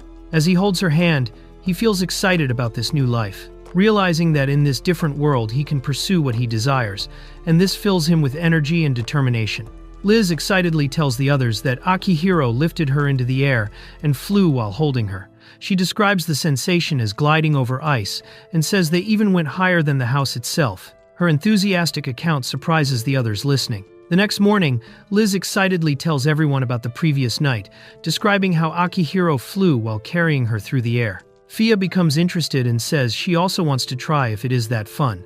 Liz happily agrees, saying the experience felt like being carried by a prince and that her heart was racing. As Fia asks Akihiro if it is all right, he notices that she is looking at him very intensely. Akihiro realizes that Fia is still just a child, only 15 years old. When she insists on trying to fly as well, he decides that instead of carrying her the same way, a ride on his back would be more appropriate. Fia protests that the treatment is different, but Akihiro reflects that someone her age would normally still be in school in Japan, and questions whether it is truly right for someone so young to be fighting. Akihiro admits that he felt uncomfortable letting two girls fight monsters. Liz and Fia are surprised and insist that they are already adults, explaining that they are simply happy to earn money through their adventures. Hearing this, Akihiro understands and accepts their perspective, realizing that the two childhood friends have matured more than he expected. Akihiro carries Fia on his back and flies through the air. Excited, she shouts that it is amazing and urges him to go faster, while he complains about her yelling in his ear. Watching from below, Liz is surprised by the scene. After a short ride, Akihiro lands and says they are done, but Fia immediately asks for more. As soon as the ride ends, Fia quickly loses interest and complains that it is boring. Liz then steps in, saying she has had enough fun and that they should return to work. Before leaving, Liz shyly asks Akihiro if next time he could give her a ride on his back as well. Akihiro agrees with a smile, joking that it does not matter whether it is a ride on his back or even a hug. Liz becomes excited, but Fia quickly reminds them that they still have work to do. As they leave together, Liz suddenly becomes full of energy and declares that they should give their best and earn even more today, leaving the others slightly suspicious of her sudden enthusiasm. After the hunt, the group realizes they earned almost the same as the previous day. Fia decides to visit the general store after hearing that new accessories have arrived, while Akihiro plans to stop by the blacksmith. Liz says goodbye to both of them, curious about the new items and excited for the next day. Akihiro visits the blacksmith again and is greeted by the shop owner. He asks to see some spears and also requests that another item be made for him. The blacksmith shows him several short spears, sturdy and resistant to deformation. Akihiro asks if he can test one, and the owner allows him to try it in the yard. Akihiro tests the spear in the yard and quickly realizes that it is much heavier than he expected. It is the first time he has handled a real spear, and he struggles to wield it properly. He then asks the blacksmith about the price. The weapon costs 70,000, including the sheath, which makes Akihiro realize it is still quite expensive. Akihiro tries to wield the spear, but soon realizes it is much heavier than he expected. Since it is his first time handling a real spear, he struggles and admits that he underestimated their weight. When he asks the price, the blacksmith says it costs 70,000 and includes the sheath. Akihiro is surprised by the high cost. Akihiro decides to buy the spear and thanks the blacksmith for the deal. When asked about the other item he mentioned, Akihiro requests a scroll and something to write with. The blacksmith tells him the scroll and pen are on the table and allows him to use a room in the workshop to work. In the room, Akihiro begins thinking about the village's daily life. He remembers that people still draw water from wells manually, something Liz does every morning. Realizing how much effort this requires, he takes out his phone and looks at an image of a manual pump, thinking of a way to recreate something similar using the available tools. Using his phone as a reference, Akihiro studies the mechanism of a manual pump. He examines the diagram and begins sketching the design on the scroll, thinking that a pump would make drawing water much easier. After finishing, he apologizes for making the blacksmith wait and shows him the drawing. The blacksmith examines the sketch with interest, trying to understand the mechanism. The blacksmith studies the design and quickly understands the mechanism. Impressed, he explains that the pump uses a valve and lever system to lift water, simple yet ingenious. He says it would be a shame to keep such an invention to himself and suggests presenting it to the Viscount. If the news spreads, even the king might hear about it. Akihiro then asks if something like a patent exists, and the blacksmith explains that it would grant exclusive rights to sell the invention, since the Viscount governs the region and his father is a duke. The blacksmith explains that producing and selling the pump would require a large commercial enterprise, since Akihiro cannot do it alone. He suggests using a trusted merchant and having Akihiro receive a share of the profits. He adds that he has connections with the master of the blacksmith's guild and assures Akihiro that they will treat him fairly. Akihiro thinks carefully, remembering how Liz's mother struggles to fetch water every day. The blacksmith also notes that a forge uses a lot of water, so the invention would be useful to many people. Akihiro admits that his real goal is simply to introduce the pump quickly so people can start using it. The blacksmith quickly understands the project and says the structure is simple enough to be cast. He promises to create a prototype soon. Trusting him, Akihiro leaves the project in his hands and introduces himself. The blacksmith, Ness, shakes his hand and says he will deliver the prototype to Ast's house, where Akihiro is staying. Excited, Ness declares that the invention will greatly help his mother and jokes that Akihiro should consider him part of the family from now on. As he leaves the shop, Akihiro reflects that if the pump becomes widespread, it could greatly improve people's daily lives. He is grateful that a prototype will be produced so quickly. However, suddenly he wonders if introducing such technology could cause problems. Unsure, he decides he should ask the goddess directly and heads toward the church early. Akihiro asks the goddess Electoa whether spreading the manual pump throughout the world would cause problems. She reassures him that it would not. According to her, similar level technology would likely appear in this world soon anyway.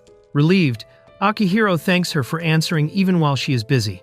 Electoa casually mentions that she is trying a snack called potato chips, specifically a spicy strawberry flavor, which surprises Akihiro since he cannot even imagine what it would taste like. After speaking with Electoa, Akihiro declines her offer to try the strange snack and continues walking through the city, thinking that companies in Japan sometimes create unusual combinations. Soon after, he runs into Liz and Fia on the way back. Liz, excited, shows him a new bracelet she bought and proudly asks if it is pretty. Akihiro praises the bracelet, and she happily reveals that she bought one for him as well. Liz proudly shows the matching bracelets she bought for the festival, saying they make them feel like a true team. Fia loves the idea, and Akihiro thanks her, saying he will treasure it. Despite the relaxed atmosphere, Fia jokingly warns him that they will never become his partners. Laughing, the group returns home together, even knowing that more challenges still lie ahead. The training begins as a bell rings, signaling the start of movement. The group quickly pushes forward, running in sync while following the instructions. With focus and determination, they advance together, keeping their pace steady as the exercise gets underway. As the training continues, different signals start guiding their movements, forcing everyone to react quickly and stay alert. The group adjusts their direction based on each sound, trying to keep up with the pace. While moving, the girl loses her balance and falls to the ground, clearly feeling the impact. Even so, the training doesn't stop, showing how intense and demanding it is. The group struggles to keep their timing, showing clear confusion during the training. After the fall, they regroup and help each other, trying to stay calm despite the mistakes. It becomes clear that most of them lack experience working together, making coordination difficult. Even so, they accept the situation and understand that improving will take time. They realize the training is based on simple, coordinated exercises, something similar to movements they learned as kids, but now much more demanding. The repetition starts to take a toll on their bodies, and the fatigue becomes noticeable. Even so, they keep going for hours, slowly getting used to the rhythm. With time, their coordination improves, and they begin to follow the signals much more smoothly as a group. Even after improving, they realize the training still lacks real purpose, feeling like they're just moving together without meaning. The group starts to slow down, thinking about ending for the day.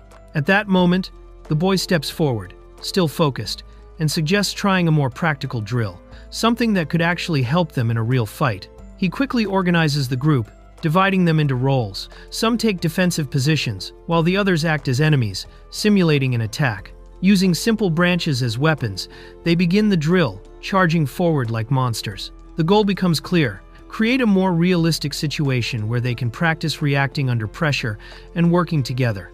He explains that the drill is meant to recreate real pressure, making everyone face the feeling of being attacked. The idea is to get them used to the tension and react properly in a real situation.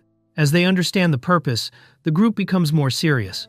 Soon, a large number of participants gather to act as enemies, turning the exercise into a much bigger and more intense simulation. The large group acting as enemies suddenly charges forward, shouting loudly as they rush in together. The pressure rises instantly, turning the drill into a chaotic situation. On the other side, the defenders tense up, gripping their weapons and bracing themselves. Faced with the overwhelming rush, they prepare to react under real pressure. The clash begins as the attackers rush in all at once, creating a loud and overwhelming scene. The defenders try to respond, but the pressure hits harder than expected. Even knowing it was just training, the intensity shakes them. The group starts to break formation, realizing how difficult it is to stay calm and coordinated in a real situation.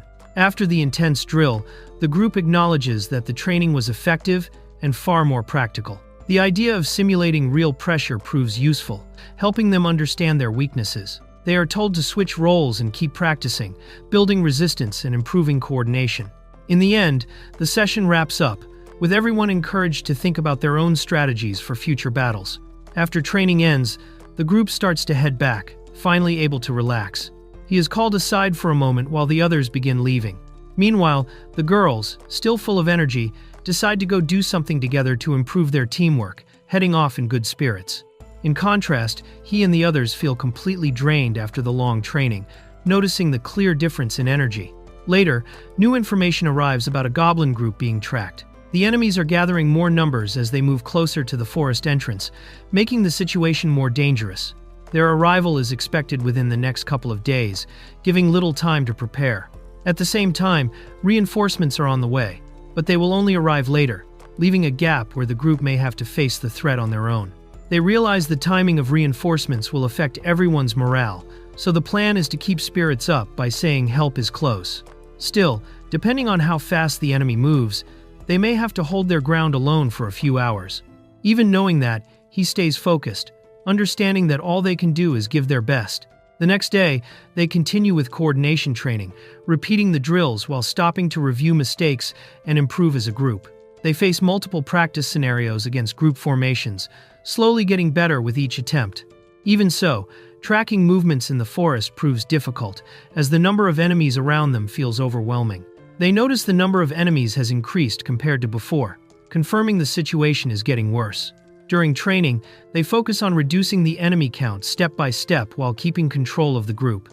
After pushing through the exercise, they decide to stop for the day. He reminds them to rest properly and avoid overexertion, making sure everyone is ready for what comes next. That night, he sits alone, staring at his weapon, quietly thinking about what's coming. The tension builds as he prepares himself mentally. With everything decided, he accepts it. The next day will be the moment they face the goblin horde. He checks his abilities one last time, confirming he's as prepared as he can be. Even so, the anxiety doesn't go away, knowing there are too many unknowns. Accepting that he can't control everything, he decides to rely on his weapon and his training. With little information about the enemy and many possible risks, he braces himself for whatever might happen next. Late at night, he is interrupted when she comes to see him, clearly nervous but determined. She asks to come in, saying there's something important she wants to talk about. He lets her in, and the two sit down together in a quiet, slightly tense atmosphere as she struggles to bring up what's on her mind. She brings up the moment they first met, recalling when he ended up proposing to her. The memory catches him off guard, leaving him surprised. She admits that even back then, she already understood it wasn't serious. Still, the way she looks at it now shows that the moment meant more to her than he realized. She admits that, over time, she started to believe that situation could become real, especially after he stayed by her side and didn't deny it in front of others. Even knowing the truth, she let herself hold on to that idea, and even treated it seriously. Realizing that, she apologizes, aware that she may have taken advantage of his kindness. He quickly denies her apology, saying she wasn't at fault. Instead, he admits that he was the one who acted carelessly, feeling regret over how things happened. He explains that he was lost when he arrived in that world, and she was the one who helped him. Even though the proposal caught him off guard, he realizes her feelings were real, and that they genuinely made him happy. He admits that, because of the way he sees things from his original world, he always thought of her as too young, which is why he couldn't view her as someone to marry. Hearing that, she understands and reveals that this was exactly why she came to talk to him that night, wanting to face those feelings directly. She gathers her courage and confesses that her feelings won't change. Hearing it, he's left surprised, not knowing how to react at first. Even after his explanation, she doesn't back down. Instead, she accepts the present but points out that the future is still uncertain, leaving a quiet possibility between them. She tells him she wants a future where they can keep doing things together, but right now, her biggest wish is that everyone survives what's coming. After saying what she needed to, she leaves with a calm goodbye, leaving him standing there, still processing everything she said. After she leaves, he looks up at the night sky, letting out a small reaction as he thinks about her words. He realizes how strong she is, and that moment helps clear his mind. The anxiety that was weighing on him fades, replaced by a steady determination. Even with his heart still racing, he focuses himself, ready to face what's coming. The next morning, she greets everyone with a bright smile, bringing a lighter mood to the start of the day. They gather for breakfast together, sharing a calm moment before everything begins, as he responds and joins them at the table. After the quiet morning, they finish getting ready and prepare to leave. The normal atmosphere fades as it's finally time to head out. Before departing, the others mention they'll move to a safer place, while he and the group take on what's ahead. With a few final words of concern, they set off. Before leaving, there's an emotional farewell as they hug and exchange quiet encouragement. Everyone understands how dangerous the situation will be. She reminds him how difficult it is to protect people in a large battle, asking him to stay safe above all. Even so, she still hopes he can protect Liz if possible, trusting him as they part ways. She treats him like family, asking him to come back safely, and he accepts it with a quiet resolve. As he leaves, he makes a firm promise to return, bringing Liz back with him, determined to come back home no matter what. As they walk toward the battlefield, he notices her smiling, almost enjoying the moment. Even though the situation is serious, she doesn't seem completely shaken. When asked, she admits she is scared, but being able to walk beside him like this still makes her happy, showing how much that moment means to her. He realizes that even though the situation isn't something to celebrate, walking forward like this feels better than just being afraid. Seeing her attitude, he thinks she might be braver than him. As they continue, she expresses how happy she is to go with him, turning something tense into a meaningful moment. Soon after, they run into familiar faces, shifting the mood slightly as they reunite before what's coming. They meet up with the others and quickly realize there are fewer mages than expected, since most follow a different path after training. Even so, everyone gathers, forming a small but determined group. As they prepare, the plan is explained. The scout unit is already guiding the goblins toward the battlefield. With everything in motion, they begin heading to the location where the fight will take place. As they move out, the group stays mostly calm, but the tension is there. She admits she's nervous, even if she tries to keep it together. He encourages everyone to do their best, like always, keeping the mood steady. The others respond with confidence, showing they're ready, even with the situation being more serious than usual. They arrive at the battlefield and spread out, taking their positions while waiting for the enemy. Soon, the signal comes that the goblins are close. The leader gives clear orders to intercept them there and hold the line, making sure they don't reach the village until reinforcements arrive. They quickly go over the plan, keeping the same roles as in training, with support from the rear and defense and attack at the front. The formation is simple but rigid, making it hard to adjust once the fight begins. With the knights still some time away, they understand they'll have to hold the line on their own. Just as everything is set, the signal comes that the enemy is already in sight. The enemy finally appears, revealing a massive horde far larger than expected. The sight alone is enough to shake the group. As the numbers keep growing the more they look, it quickly becomes clear that the situation is worse than planned, with hundreds of enemies approaching at once, turning the battle into something much more dangerous than they were prepared for. Seeing the overwhelming number of enemies, the group's morale starts to drop fast. The situation feels much worse than expected, and it becomes clear they might not last long if things continue like this. Realizing that, he decides to act on his own. Telling the others to stay back, he rushes forward toward the enemy, pushing himself ahead to try and change the flow of the battle. He rushes ahead alone, catching everyone off guard as he moves straight toward the enemy. While the others watch in shock, he focuses on the closest goblin and attacks immediately, striking it down in a single move. His sudden action shifts the moment, breaking the tension as the fight begins. He quickly takes down several goblins in front of him, stopping their advance and creating a small opening. Satisfied with the result, he turns back instead of pushing further, knowing he's done enough for now.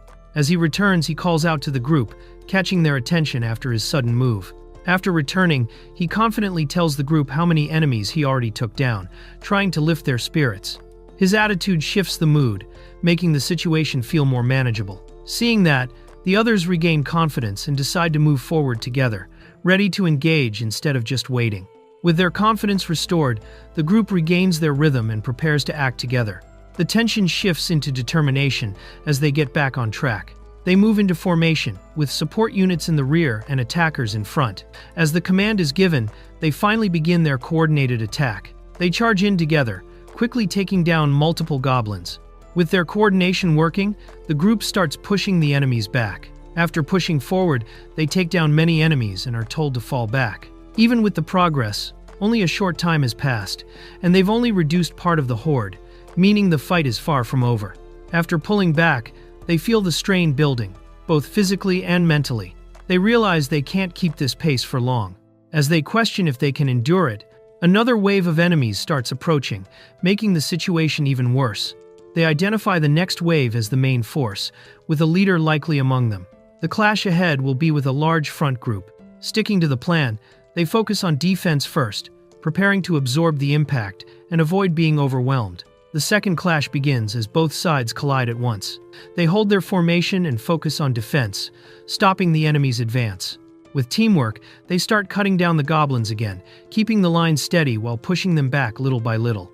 They settle into a rhythm, falling back and attacking in turns while keeping formation. Since there are too many enemies, they focus on weakening them instead of finishing them, using coordinated strikes to keep the pressure under control. The fight drags on, but no matter how many they defeat, more enemies keep coming. The pressure starts breaking the group, with people getting injured and falling out. It becomes clear they're being overwhelmed little by little. The front line keeps rotating faster as people get injured, and the situation grows more unstable. At the same time, some mages begin to weaken from overusing their magic, showing signs of exhaustion as the pressure keeps building. The fight drags on, and the situation keeps getting worse. Even when they try to create distance, the enemy quickly closes in again, slowly pushing them back. With time passing and pressure increasing, they're told to endure and hold the line until reinforcements arrive, relying on short pushes and retreats to survive. The group pushes the goblins back for a moment, then quickly retreats again, keeping the rhythm of attack and fallback. Even after all that effort, the leader realizes they've only taken down around 100, while the battlefield is still full of enemies. They look ahead and see an even bigger wave approaching, knowing the next clash will be against the main force, where a commander is likely waiting. With no clear information about the enemy, tension rises. The leader stays focused, warning that things will only get harder, and tells everyone to prioritize defense and just survive the next fight. A new fighter suddenly arrives and approaches the group, recognizing the leader and showing respect. He explains that he was part of the reserve forces, but now he's been reassigned and will fight under their command, joining them right before the next big clash. The new fighter says he can handle close combat and is ready to help however needed. Knowing the situation is tough, the leader accepts him but keeps it simple, saying his job is just to support the front line. He makes it clear that against the main force, all they can do is endure, and asks if he's ready for that, which the newcomer accepts without hesitation. The main enemy force finally approaches, and tension rises as everyone prepares for the decisive clash. Even with fear setting in, the group introduces themselves quickly and steals their resolve, hoping to survive. The leader shouts for full defense, while the others push their morale up, believing that if they can just hold a little longer, they might actually win. Everyone braces themselves as the real battle begins, pushing away fear and deciding to give everything they have. Even tired, they keep their spirits up and encourage each other to hold on, ready to face the incoming wave head-on and fight until the end. The main force finally charges, a huge wave of goblins rushing forward all at once. The group stands firm, ready and focused, then clashes head-on as the battlefield explodes into chaos. The pressure suddenly spikes as the main force crashes into them, pushing the front line hard. The girls struggle to hold their ground, while the leader shouts for them to endure. At that moment, the new fighter jumps in, cutting through the enemies to support them. The new fighter moves fast and precise, cutting down goblins one after another with clean strikes. The leader notices his skill right away, realizing he fights like someone experienced. The others are impressed too, seeing that he's even stronger than expected and quickly turning the tide around them. The goblins suddenly start pushing harder, breaking through parts of the line and overwhelming some fighters. The leader quickly realizes something changed. These enemies are stronger than before, as if they've been enhanced, making the situation even more dangerous. The enhanced goblins hit harder and faster, forcing the front line into a desperate struggle. With no time to use stronger magic, they're pushed to the limit, and it becomes clear that if nothing changes, the front line is about to collapse. Just as the line is about to break, the knights finally arrive and charge into the battlefield. With their sudden push, they begin sweeping through the enemies, giving the group a chance to push back and stabilize the front. With the knights leading the charge, everyone pushes together and drives the goblins back. But right after gaining ground, the order to retreat comes, pulling everyone back to avoid overextending and regroup for the next move. The knights charge forward on horseback, cutting straight through the goblin ranks and scattering them. The sudden impact shocks the enemy line, breaking their formation and forcing them back under the knights' overwhelming force. With the knights pushing the enemy back, the group starts to think the battle might be over. Exhausted, they lower their guard for a moment, but the leader stays alert, feeling that something is still wrong and that the fight isn't truly finished yet. The leader stays alert and warns everyone not to relax, knowing that the moment they think they've won is the most dangerous. Looking around, he realizes most of their group is exhausted and can barely keep fighting. If something happens now, they won't be able to respond, and that thought makes the situation feel even worse. Suddenly, they sense a powerful presence rushing in from the center of the enemy formation. The leader immediately realizes what it is. The commander-type enemy has finally appeared, and it's heading straight toward them. The commander-type goblin suddenly bursts out from the center, rushing forward at high speed. It leaps ahead of the entire army and slams down with force, showing right away that it's on a completely different level from the others. The commander-type lands and starts giving off a strange aura, its body pulsing like it's alive with energy. The group notices a red glow covering it, something none of them has seen before, making it clear this enemy is far more dangerous than expected. They confirm it. The commander has arrived, standing alone ahead of the army. As it roars and stares them down, the pressure rises instantly, making it clear this fight is about to get much harder. The leader watches the commander and thinks about letting the knights handle it, but knows he still needs to understand what it can do. At the same time, the group is already exhausted and barely able to fight, making things even worse. Realizing the danger, he tells everyone to stay sharp and hold their defensive position while they figure out their next move. The group stays alert, ready to move at any moment, while the leader decides to go ahead alone to check the enemy. As he approaches, he notices something off, focusing on the commander and its weapon, realizing there's something unusual about it. He gets a closer look and realizes the commander is holding a huge cavalry sword, something it likely took from a fallen knight. Using his ability, he identifies that the enemy is enhanced and has resistance, making it even more dangerous. He quickly understands that if that weapon lands a hit, it could be fatal in one strike. He struggles to read the enemy properly, realizing his ability isn't working as it should, making the commander even more unpredictable. Before he can react, the commander suddenly charges straight at him, closing the distance instantly and launching a powerful attack. The commander rushes in at incredible speed, catching him off guard. He tries to use his ability, but it fails, confirming the enemy's resistance to magic. Now he realizes he can't rely on that and has to deal with it another way. Realizing magic won't work, he quickly retreats using his speed, trying to keep distance from the commander. He decides to lure it away and stall for time, but the enemy keeps chasing him relentlessly, not giving him a chance to breathe.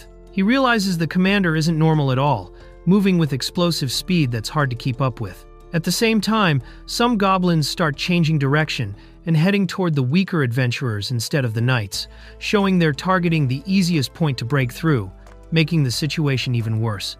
He realizes the commander is too strong to handle alone and quickly comes up with a plan. He decides to have two teammates block the attack with a shield, creating a small opening to strike back with the special weapon. Even without seeing ahead, he chooses to trust them and moves into position to make it work. The two girls move in and brace themselves, raising their shields to block the incoming attack. The impact is heavy and hard to hold, but they manage to stop it for a moment, giving the leader just enough time to act while the pressure keeps building. Even with both shields up, the commander pushes forward faster than expected, breaking through their defense. The leader realizes things are going wrong. The enemy is stronger and quicker than they planned for, putting everything at risk. A girl rushes forward with a shield, stepping in to protect the others as danger closes in. Behind her, her companions hesitate, unsure of what to do. A boy watching the situation starts to panic, realizing she is taking everything on by herself. At the same time, she pushes ahead without stopping, moving straight toward the threat despite the risk. She blocks the attack with her shield and counters immediately. The impact sends the enemy flying, crashing hard into the ground. A bystander watches in shock at how quickly she overwhelms it. She is struck and thrown away, losing control mid-air before crashing onto the ground. The others freeze for a moment, shocked as they realize she has been taken down. She lies on the ground, injured and motionless after the hit. The boy rushes closer, panicking as he sees her condition. The monster turns toward her fallen body and starts moving in, gripping its weapon. As it closes the distance, it bares its teeth and prepares to attack. He lowers his head, blaming himself for what happened. While the monster keeps approaching, he realizes he lost control at the crucial moment. He focuses and gathers his thoughts, pushing aside panic. He decides to save her first, then resolves to end the fight no matter what. He rushes forward with a weapon, closing the distance in an instant. The monster reacts too late as he strikes, now fully determined to take it down. He tightens his grip on the spear and activates a precise force through it. While something abnormal triggers in his mind, he ignores it and focuses on shaping the attack, pushing power forward to finish the strike. As he attacks, system messages flood in, granting him a temporary skill and unlocking new data. He pauses for a moment, noticing the change, as his abilities begin to shift mid-fight. He unleashes the attack, sending a powerful strike forward. The impact hits the monster directly, blasting through it and overwhelming it in one move. He immediately runs toward her after the attack. The others watch from a distance, unsure if it worked, while she remains unconscious on the ground. The attack pierced straight through the creature's body and tore open a massive hole in its chest, launching the monster backward as dust spread across the ground. The young man charged forward without stopping, sliding across the battlefield at high speed until he reached the fallen enemy. After confirming that the creature could no longer react, he pulled out his sword and remained alert in front of the destroyed body. With a single brutal strike, the creature's head was severed in the middle of the battle. Blood and fragments scattered through the air, while the young man kept his weapon raised before the remaining enemies. Holding the defeated commander's head, he declared victory after eliminating the leader of those creatures. After the commander's defeat, the remaining creatures fell into disarray and began retreating across the battlefield. Soon afterward, a message appeared, confirming that the target had been eliminated and that the error had been corrected. As soon as they realized they had won, the adventurers immediately began celebrating. While everyone rejoiced over the end of the battle, Akihiro finally received recognition for taking down the enemy leader. With the victory secured, the adventurers advanced to surround the remaining goblins. While catching his breath, the young man received a new notification, confirming the transfer of abilities from the defeated commander. After the battle, the adventurers noticed that the girl was injured and lying on the ground. The young man examined her wounds and concluded that her arm had been broken, in addition to the possibility of internal damage caused by the impact. After regaining consciousness, the girl explained that she had raised a shield instinctively before the impact. Upon seeing her awake, her companions approached in relief, while she still tried to understand the situation around her. After confirming that she was alive, the young man immediately approached and held her in his arms. Relieved after the battle, he simply gave thanks that Liz was safe. Still shaken by the situation, the young man realized that he was trembling while holding Liz in his arms. Overcome by the fear of nearly losing her, he scolded her for putting herself in danger like that during the battle. After hearing that everyone had survived and that the goblin commander had been defeated, Liz finally calmed down. Embracing the young man, she revealed that she had never thought she would die, but simply believed that as long as she could endure, Hiro would find a way to save everyone and bring them all back together. The young man thanked Liz for making their victory possible and promised that everyone would return alive the next day. Upon hearing those words, she finally smiled in relief, while the rest of the group excitedly celebrated the end of the battle. After the battle ended, the young man felt the weight of the exhaustion accumulated from continuously using large-scale magic. While the adventurers celebrated their victory, the knights chased down the remaining goblins, who were already fleeing in disorder without their commander to lead them.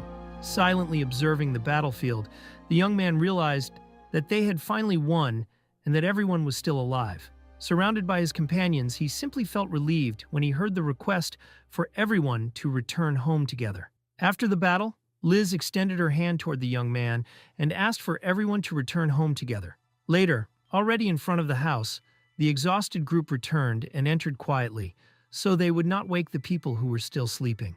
Upon returning home, the group was warmly welcomed after the battle.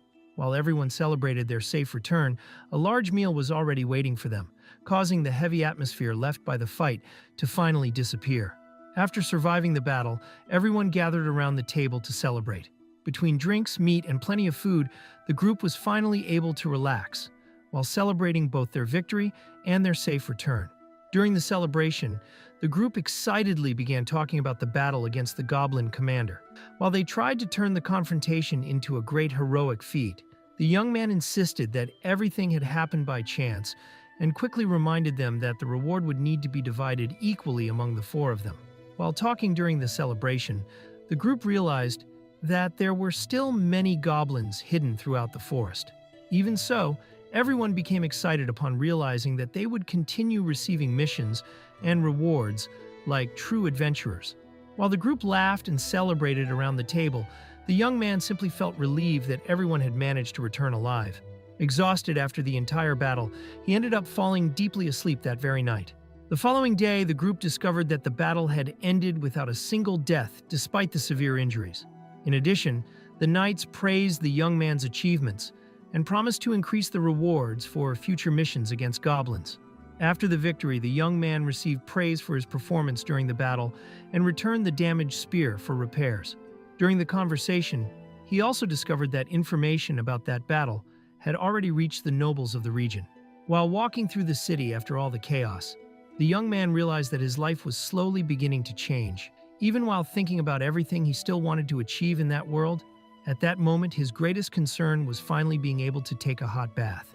As he slowly moved forward in that new world, the young man began to feel that he was finally changing his reality. At the same time, Liz celebrated as she realized that the problems and attacks in the region were gradually decreasing. Even after several days of combat, the group realized that there were still many goblins scattered throughout the forest. With no other choice, they decided to set up camp once again before continuing the mission the following day. During the conversation around the campfire, Lot revealed that he was 25 years old and came from a family of merchants before becoming an adventurer. After the battle, he also decided to officially join the group and even refused part of the reward for defeating the goblin commander. While talking, the group realized that Lot came from a wealthy merchant family, yet he still remained humble and refused praise for the battle. The revelation quickly caught the girls' attention, causing them to see him differently. While they talked around the campfire, Fia began taking interest in Lot's life as an adventurer and in the stories about his wealthy family. Upon noticing that, Liz teased the girl by reminding her that not long ago she had been showing interest in Hero. After receiving the reward for the mission, the young man was surprised by a message sent directly by the Viscount. The invitation ordered him to appear at the noble residence as soon as he had time, leaving the entire group shocked by the sudden summons. Days later, the young man departed on a carriage journey to the Viscount's city after receiving the unexpected summons. While observing the enormous city in the distance, he still tried to understand why he had been called so suddenly. Upon arriving in the Viscount's city, the young man stepped down from the carriage and headed toward the enormous gates surrounded by walls and towers. Standing before a place far larger than he had imagined, he began to realize the grandeur of the region he had been summoned to. As he entered the city, the young man was impressed by the enormous stone walls and began imagining the level of technology in that place. Shortly afterward, he introduced himself to the guards and confirmed that he had been summoned directly by the Viscount. While waiting outside, the young man began suspecting that the summons might involve something serious. Soon afterward, a luxurious carriage appeared, and one of the Viscount's attendants arrived to personally escort him to the noble residence. While being taken by the luxurious carriage to the Viscount's residence, the young man became increasingly nervous over the special treatment he was receiving. Without understanding the true reason behind the summons, he could only try to imagine what someone so important could possibly want from him. Upon arriving at the Viscount's residence, the young man was astonished by the size and luxury of the enormous noble mansion. While being guided through the sophisticated corridors, he realized that the place was far more magnificent than he had imagined. As he entered the Viscount's chamber, the young man became extremely nervous and immediately knelt before the nobles. Without even daring to look directly at them, he tried to show the utmost respect possible until he received permission to raise his head. Standing before the Viscount, the young man finally discovered the identity of the man who governed the entire region. Still nervous because of the situation, he tried to act with the greatest respect possible, but the noble himself handled the conversation in a lighter manner and allowed him to relax a little. During the conversation, the Viscount began treating the young man in a much friendlier manner, after discovering that the two of them were the same age. However, shortly afterward, the atmosphere changed when the noble revealed that the true reason behind the summons was not punishment, but something entirely different. Without beating around the bush, the Viscount revealed that he wanted to turn the young man into a baron. Shocked by the sudden proposal, he could barely believe it while trying to understand why someone like him had been chosen to receive a noble title. The Viscount explained that he intended to create a new residential region and wanted to place the young man in charge of developing that territory. The plan involved exploring iron mines, building villages, and expanding the area over the years, even offering special benefits to make the project possible. The Viscount explained that noble titles in that country functioned more like administrative positions than absolute privileges. Upon hearing about the possibility of developing the region, improving production, and earning the people's respect, the young man began to realize the magnitude of the responsibility being placed before him. After hearing the young man's ideas about irrigation and improving production through water pumps, the Viscount realized that he thought like a true ruler. While the country viewed him merely as someone strong in the war against goblins, the noble began believing that he could transform that region in the future.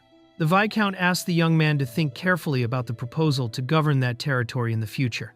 Even hesitant before such a great responsibility, he was given permission to take the offer with him and decide by the end of the year. After leaving the Viscount's mansion, the young man decided that he would seriously think about the proposal to become a noble. While traveling back, he began considering that a stable position could completely change both his future and Liz's. While thinking about the Viscount's proposal, the young man realized that accepting that position would also completely change his relationship with Liz. If he took her with him to that territory, everyone around them would see the two as a real couple, and those words about remaining by his side forever stayed engraved in his mind. After days of traveling by carriage, the young man finally returned home, completely exhausted. While everyone commented on the fatigue from the long journey, he continued thinking that perhaps the time had finally come to accept the decision that would change his life from that moment onward. After returning from the trip, the young man ended up falling deeply asleep from sheer exhaustion. When Liz entered to call him for dinner, she was surprised to hear him murmuring her name while still asleep. While continuing to sleep, the young man murmured that he wanted to move forward together with Liz. Upon hearing those words, she remained silent, surprised by the sincere feelings that escaped from him while he dreamed. Upon hearing the young man repeat her name while sleeping, Liz became completely speechless in the face of those unexpected words. Sitting beside the bed, she tried to understand the true meaning behind his desire to remain by her side. Upon waking up and seeing Liz beside the bed, the still confused young man believed for a moment that she had just returned home. While trying to understand the situation, Liz became increasingly embarrassed as she remembered the words he had spoken while sleeping. Still not fully understanding Liz's strange reaction, the young man went downstairs to have dinner with the rest of the family. During the quiet meal, the subject soon returned to the unexpected visit he had made to the Viscount. When they asked about his conversation with the Viscount, the young man decided to hide the details for the time being and simply said that he would explain everything in the future. Though curious, the others accepted his answer and began talking about the city and the enormous castle he had visited. Before leaving, Liz asked whether he would take part in the next goblin hunt. However, the young man explained that he needed to handle matters at the guild, and then suggested that the two of them meet alone after the mission, leaving the girl completely flustered by the unexpected invitation. After arranging to meet the next day, the two said goodbye to each other timidly before going to sleep. Alone in her room, Liz could not stop thinking about the unexpected invitation and began imagining what his true feelings might be. Liz spent the entire night thinking about the words she had heard while he was asleep. Between embarrassment and expectation, she began to wonder whether that could have been a confession, while at the same time desperately trying to deny that possibility to herself. While thinking alone during the night, the young man remained torn over whether or not to accept the Viscount's proposal. He knew that if he left for that new territory, Liz would certainly choose to go with him, but he still lacked the confidence that he could offer her a safe life in an unknown land. Alone with his thoughts, the young man began to be consumed by the fear of losing Liz someday. Even though he wanted to stay by her side, part of him still believed that feelings between two people could suddenly disappear, causing everything to end one day. While still trying to sort out his own feelings, the young man admitted that dealing with emotions was far more difficult than any rational problem. The next morning, his companions noticed that he was still hiding the true reason behind his conversation with the Viscount. While the group tried to discover the reason for the Viscount's summons, everyone began creating theories about possible important missions for the kingdom. Even without knowing the truth, his companions imagined that the young man might end up receiving some special task connected to the country. As his companions continued creating theories, the possibility arose that the young man might be recruited by the Order of Knights. Upon hearing that, Liz was shaken by the idea that he might end up following a path far away from the group. While listening to the theories about the Order of Knights, Liz began connecting them to the words Hiro had spoken while asleep. For the first time, she realized that perhaps he truly wanted to remain by her side, and the idea of losing him began to frighten her deeply. While Hiro spoke with the captain of the Order of Knights, Liz remained restless outside, trying to deny to herself the feelings that were beginning to grow inside her. At the same time, the captain made it clear that someone with Hiro's performance in that battle would hardly go unnoticed by the kingdom's knights. Upon meeting Hiro after his conversation with the knights, Liz immediately noticed the strange atmosphere around him. Unable to hide her concern, she directly asked whether he was truly thinking about leaving. Noticing Liz's concern, the young man revealed that he had also intended to speak with her that day. Sitting side by side in silence, the two already understood that this conversation would change their future from that point onward. During the conversation, the young man finally revealed that the Viscount wanted to make him a baron and place him in charge of a new territory. Surprised by the revelation, Liz began to understand that his future could change completely because of that decision. The young man admitted that if he accepted the Viscount's proposal, he would need to leave that house and move to the new territory. Upon hearing that, Liz realized that separation could truly happen, but she still felt that she had no right to ask to remain by his side. Hiro finally gathered his courage and, kneeling before Liz, decided to make a formal request. He confessed that he liked her, that he did not want to be separated from her, and that he wanted to take her with him to the new territory. As she listened to those unexpected words, Liz was completely surprised. Without receiving an immediate answer, Hiro began to grow nervous and thought that perhaps Liz had rejected his feelings. However, completely overwhelmed by emotion, she ended up beginning to cry and revealed that she had believed Hiro would leave her behind and go alone to a distant place. As he tried to understand her reaction, Hiro realized how much Liz had been suffering just from imagining the two of them being separated. Hiro hugged Liz tightly and promised that he would never leave her behind, saying that he wanted her to remain by his side from then on. He also apologized for hiding his feelings and leaving everything so ambiguous for so long. Crying with relief, Liz confessed that she was happy and replied that she also wanted to continue by his side. Liz declared that she wanted to continue walking beside him forever. Her happiness overflowed as she clung tightly to his body, finally free from the fear of being abandoned. In silence, Hiro simply thanked her, feeling the weight of his insecurities slowly disappear in that shared moment between the two of them. After finally confirming their feelings, Liz commented, both happy and embarrassed, that they would need to tell their parents about it as well. Hiro calmly agreed and said they could talk about it during dinner that night. When they arrived home, Liz entered with a bright and excited smile, still carrying the happiness of the confession they had shared moments earlier. Hiro opened the door right behind her, but his expression immediately changed when he noticed something strange in the atmosphere. An unusual silence took over the place, making him stop for a moment and begin looking around suspiciously, feeling that something was wrong. Hiro realized that he had been taken to a white and empty space, exactly like the place where he appeared when he first arrived in that world. While trying to understand the situation, he noticed two figures appearing in the distance and heard someone apologize before they approached him. The two figures introduced themselves as members of something called the Data Center and apologized for the inconvenience, saying that they wanted to speak directly with Hiro this time. They explained that the meeting had been requested by Lois, described as an important client of the organization. Confused, Hiro realized that these people were completely different from the data center employees he had known before coming to that world. One of the men began praising Hiro exaggeratedly, saying that he had been deeply moved to see someone from a less developed world manage to survive, face countless dangers, and continue moving forward in that world. He also praised Hiro's courage, claiming to admire the way he faced that place and contributed to the growth of the local civilization, while allowing himself to be completely swept away by emotion during his speech. The man revealed that his name was Lois, and explained that he worked at the Sulo Timte broadcasting station, which was responsible for monitoring and evaluating everything that happened in that world. Excitedly, he commented that Hiro's popularity was growing rapidly and stated that he already knew quite a lot about him, leaving Hiro even more confused by that entire absurd situation.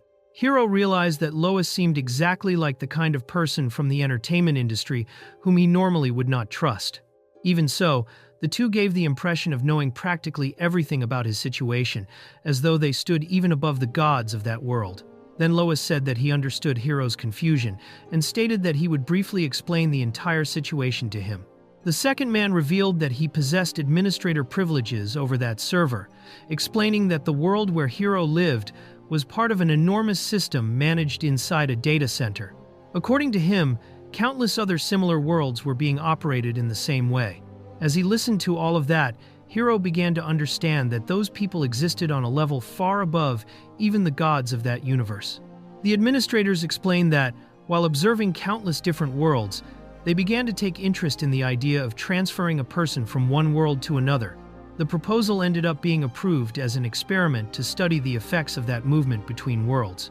After a rigorous selection, Hiro was chosen to participate in that project, becoming someone extremely valuable to their research. Lois explained that Hiro had been chosen precisely because he was an ordinary person, someone who did not try to change the world by force or act driven by exaggerated ambitions, but who simply wished to help the people around him. According to him, in the beginning there had been doubts about Hiro, but now the project was considered a tremendous success. While receiving exaggerated praise from the two of them, Hiro still could not properly understand why they were treating his life like a grand spectacle. While the two commented on their favorite scenes from Hiro's adventures, as though they were talking about an entertainment program, he began to feel enormous discomfort with the whole situation. Then Lois revealed that this visit had been made without authorization from the administrators responsible for the world, and asked Hiro to keep everything secret. Upon hearing that, Hiro realized that not even the gods or operators of that universe knew of their existence. Lois suggested that Hiro imagine the chaos that would happen if he told the gods about that secret conversation. Thinking about it, Hiro realized that the gods would probably try to desperately contact even higher administrators because of him. However, immediately afterward, he found his own thoughts strange, as though something was interfering with his mind at that very moment. Feeling an intense pain in his head, Hiro realized that something very wrong was happening to his mind. Although he still clearly remembered the conversation, it felt as if part of his memories was being forcibly blocked whenever he tried to think about certain subjects. Furious and frightened, he concluded that those two were directly manipulating his thoughts. Even shaken by the manipulation of his own memories, Hiro realized that this was no joke and gave up on the idea of telling everything to the gods. He then demanded that the two remove the restriction from his mind and quickly ask why he had been called there. Lois replied that this conversation was taking place outside the world's observation area and guaranteed that even this memory would be partially hidden from the gods before finally beginning to explain the true reason for the meeting. The administrators finally revealed the true purpose of that meeting. According to them, ever since Hiro arrived in the other world, the audience and popularity of the content had skyrocketed, causing everything up to that point to be treated as the first season of the story. Now, the viewers desired even greater changes. Because of that, Lois announced that the time had come to begin the second season, and explained that the two of them had come to present Hiro with 3 different choices to follow from that point onward. The administrators presented Hiro with the first option: completely erase his memories of that world and send him back to Earth, where he would resume his normal life. They also guaranteed that, after his disappearance, the consistency of that world would be maintained so as not to affect the story in the eyes of the viewers. The second proposal would allow Hiro to remain in that world, but with access to travel freely between it and Earth through a private network. The third option would expand that idea, also including his future family and allowing him to live a double life between the two worlds. The administrators explained that, in order to maintain consistency between the two worlds, even the memories of Hiro's family would be altered. Upon hearing that, Hiro immediately rejected the proposal, outraged by the idea of having their memories manipulated again, and realizing that those choices were practically a disguised form of pressure. Hiro tried to propose a fourth option, for him and Liz to return to Earth together.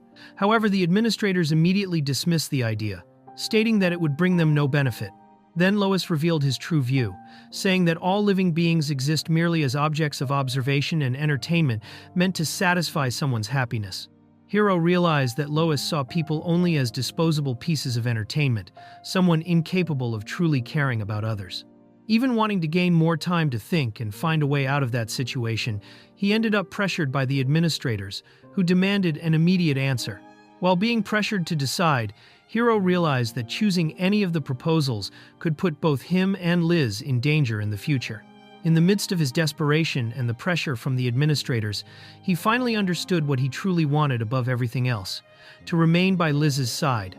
Hiro decided that he would return to Earth because he could not trust the administrators in the slightest.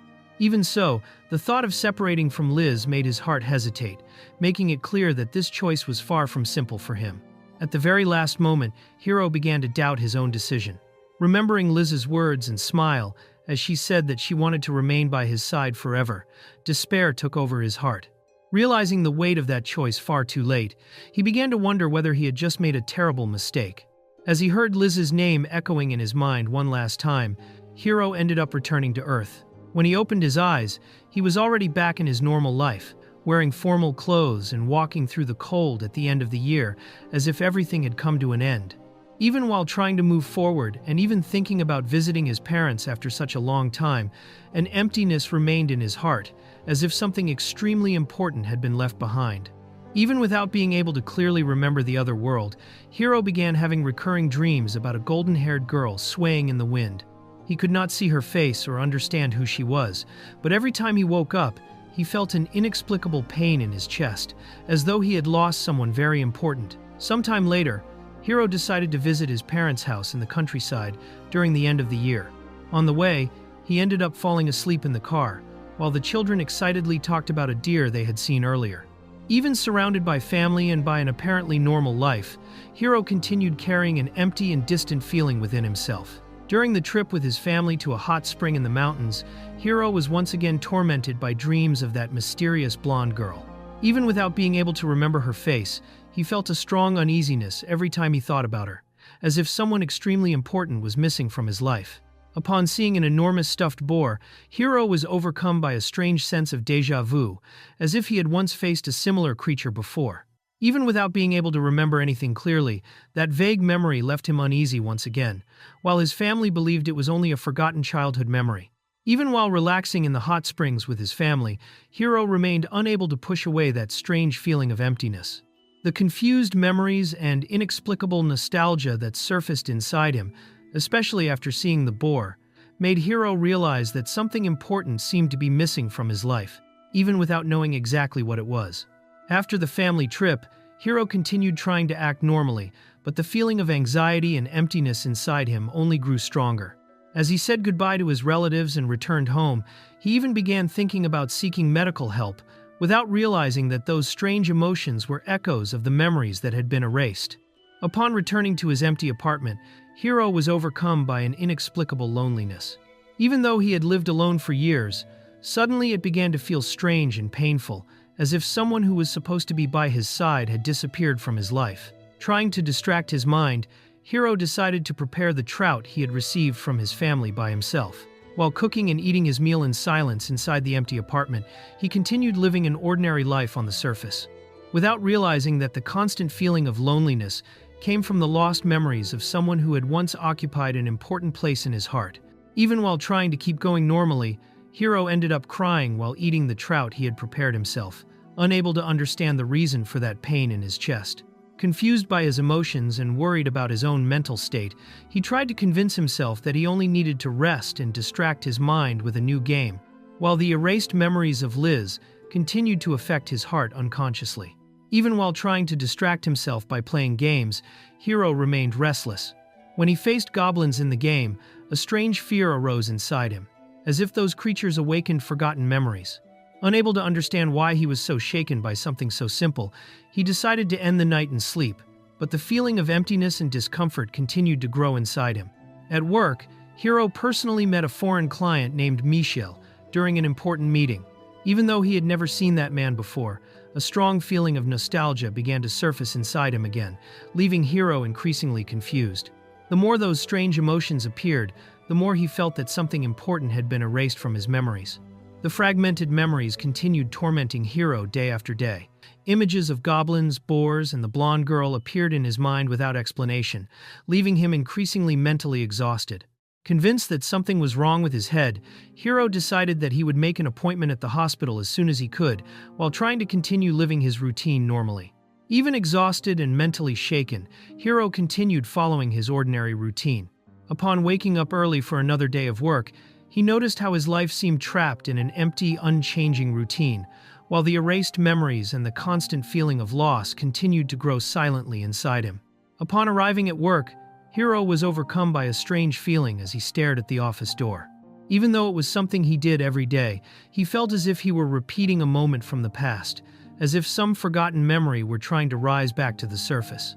Confused by that increasingly powerful déjà vu, Hiro began to realize that his mind had still not completely forgotten the other world. As soon as he passed through the office door, Hiro found himself once again in that empty white space between worlds. Shocked, he saw the door disappear behind him while a mysterious message appeared before his eyes, saying that a confirmation request had been made to grant the Scholar ability. Without understanding what was happening, Hiro realized that something impossible was beginning once again. Trapped in that white space, Hiro began receiving automatic responses from an entity called Interface, responsible for sending people to the other world. When he asked for information about his current situation, new abilities were granted to him, including recognition and information acquisition. Even desperate and confused, Hiro realized that he was once again being connected to the system of that mysterious world. Even while trying to resist and asking to return to his normal life, Hiro received only a cold response from the interface, wishing him a good journey. The moment Hiro tried to resist, all of his erased memories returned at once. He finally remembered Liz, the adventures in the other world, and the feelings he had lost along with those memories. Overwhelmed by emotion, Hiro called her name while realizing that the emptiness inside his heart came precisely from her absence. Soon afterward, a new message appeared before him, welcoming him back and indicating that he had been brought once again to the other world. Upon returning to the other world, Hiro appeared in front of Liz's house. Unable to believe that she was truly there again, he stood paralyzed for a few seconds until he heard her voice. As soon as Liz approached him with concern, Hiro finally confirmed that everything was real and hugged her tightly, crying while repeating her name and apologizing for leaving. Still embracing Liz, Hiro broke down in tears as he admitted that he had run away even after she said she wanted to remain by his side. Feeling guilty for choosing to leave, he apologized over and over again, while Liz, even without fully understanding what had happened, simply comforted him and said that everything would be all right. After finally calming down, Hiro realized that he had worried everyone by appearing while crying like that. Embarrassed for losing control of his emotions, he tried to quickly compose himself, but soon revealed that he still had something very important to say. Before Liz and her parents, Hiro decided that he needed to speak seriously about his feelings and about what had happened to him. While they spoke in private, Liz said that later she wanted to hear the reason why Hiro had appeared while crying like that, making it clear that she would not let it pass. Then, during dinner with her family, Hiro revealed that he had received a proposal from the Viscount to become a baron and found a new town. The news immediately surprised everyone, showing that Hiro's life in that world was about to change once again. During the conversation with Liz's family, Hiro explained that he intended to accept the proposal to become a baron only if Liz could continue by his side. Without hesitation, Liz declared that she had already made her decision and that she would follow Hiro regardless of whether he became an adventurer or a noble.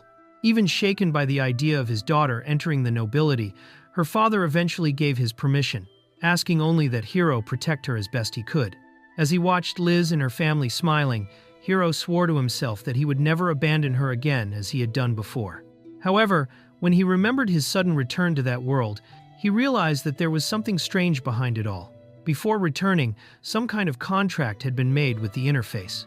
The feeling that something was still hidden within that situation began to grow inside him once again. Hiro realized that Lois had appeared before him once again. Without hiding his discomfort, he listened as the man announced that, due to pressure from the clients, Hiro had been selected for a new process called redesign. That news made it clear that his story in that world was still far from over, and that someone continued, manipulating everything behind the scenes. Lois explained that, after turning multiple worlds into candidates for that project, almost all of the chosen participants eventually panicked or refused to continue right from the beginning. According to him, Hiro was one of the few who managed to act rationally. While praising the enormous success in audience and sponsorships that Hiro had brought in, Lois also recalled failed cases involving other participants who died, went insane, or had to be urgently removed from their worlds. Even while hearing all of that, Hiro showed complete disinterest in the man's justifications. Hiro realized that the fourth proposal, where he and Liz could return to Earth together, had eventually been accepted by the administrators. Even so, Lois warned that the research institutions still required approximately 12 years of observation before that could happen. Right afterward, he handed over an official contract regarding the new proposal. Upon hearing that, Hiro finally began to see the possibility of living alongside Liz in both worlds. The contract explained that Hiro, Liz, and their future children would be able to travel freely between the two worlds through a private network created especially for them. It would also be permitted to carry physical objects and obtain knowledge from Earth in order to develop that world. Despite that, partial memory alterations would still be necessary to maintain the flow of civilization. The document also made it clear that if Hiro died in that world, he would not be able to return, while a death on Earth would be reversed as a miraculous survival. Even while nervous, Hiro realized that they had compromised considerably on the conditions. After analyzing the entire contract, Hiro realized that there were no hidden clauses or apparent traps. Lois guaranteed that, once the agreement was completed and they returned to Earth, all official documentation for Liz and their future children would already be prepared. Even while still distrusting Lois's suspicious personality, Hiro ultimately accepted signing the contract. The agreement established that everything would be fulfilled 15 years later, something Hiro could barely imagine how it would be. As soon as the contract was finalized, Lois celebrated by saying that the audience would explode when they announced Hiro's return as the winner of the redrawing. Even while saying goodbye in an excited manner, Hiro continued finding that man suspicious until the very end. While watching Lois leave, he still became confused upon hearing the name Roy emerge in his mind once again. After the meeting, Liz entered the room and noticed that Hiro was deep in thought. Upon hearing the name Roy, she asked whether it was the same person he had met in the city. Hiro tried to brush it off, merely saying that Roy was someone he knew well. Right afterward, Liz decided to ask something that had been bothering her ever since their reunion: why Hiro had started crying the moment he returned to her. Hiro admitted that he could not properly explain the reason, but he felt that, at some point, he had betrayed Liz. Because of that, when he saw her again, he felt as though he needed to apologize immediately. Liz was surprised by that strange answer, but even without fully understanding it, she realized that Hiro truly carried a deep regret inside himself. Hiro stated that he had reflected on it and swore that he would never again make a decision that would hurt Liz while she was happy by his side. Even without fully understanding the situation, Liz decided to forgive him, only asking that he never repeat something like that again. Relieved by her words, Hiro ended up hugging Liz tightly and sincerely thanking her. While embracing Liz, Hiro promised that he would never let her go again. After realizing the romantic atmosphere he had created, he quickly pulled away, leaving Liz completely embarrassed. Even while nervous, she ended up reminding him that the two of them were now officially lovers, although for a moment she had believed Hiro was going to kiss her. Liz, still blushing, reminded Hiro that the two of them were now engaged and lovers, so kissing or even going beyond that should be something natural between them. While timidly moving closer, she confessed that she had always wanted to experience moments like that by his side. Hiro was left completely speechless by Liz's unexpectedly bold attitude. When Liz tried to go even further, Hiro panicked and immediately stopped her. Liz became insecure, thinking that perhaps he did not like her in that way, but Hiro denied it right away. Blushing deeply, he declared that precisely because he loved her, he wanted to treat her carefully. At that moment, Hiro decided to make clear just how sincere his feelings for Liz truly were. Hiro explained that, in the world he came from, someone would be considered a criminal for advancing physically toward an underage person, even though adulthood in that kingdom began at 15 years old. Despite liking Liz, he still could not completely accept that. Liz understood his feelings and realized that when Hiro decides something, he rarely changes his mind. Liz insisted that at least a kiss should be allowed, but Hiro fell into despair upon realizing that he might completely lose self-control if he gave in. Even while trying to convince her that he would do things properly in the future, he refused any further advances at that moment. In the end, Liz accepted his decision, saying that she would eagerly wait until that day arrived. While Liz asked when Hiro would give the Viscount his answer about becoming a baron, he was mentally struggling to maintain self-control in the face of her cuteness. Hiro realized that there was little more than a month left until the end of the year, the period when the national budget would be decided, so he needed to make a decision soon. Even though he was already leaning toward accepting the position of baron, he wanted to speak first with the duke responsible for the proposal before giving a final answer. Liz asked how Hiro intended to convince the duke and became curious when he revealed that he wanted to increase the number of allies before the budget meeting. However, Hiro decided to keep the plan secret for the time being, merely promising to begin preparations the following day. Before leaving, Liz happily commented that he seemed to have returned to normal, leaving Hiro watching her walk away with a peaceful smile. Alone once again, Hiro reflected on how his new life finally seemed to be truly beginning. In his old world, he believed that nothing would change even after many years, but now he could barely imagine what the following year in that place would be like. Even so, thinking about the future he wanted to build alongside Liz, Hiro decided that he would do whatever was necessary to protect that happiness. The following morning, Hiro appeared with a much lighter expression, something that immediately caught Liz's attention. She commented that he seemed renewed, like someone who had finally organized his feelings. While Hiro tried to hide his embarrassment, Liz was happy to realize that he had returned to acting like the gentle Hiro she had always known. Hiro visited the woodworking shop with a new project in mind.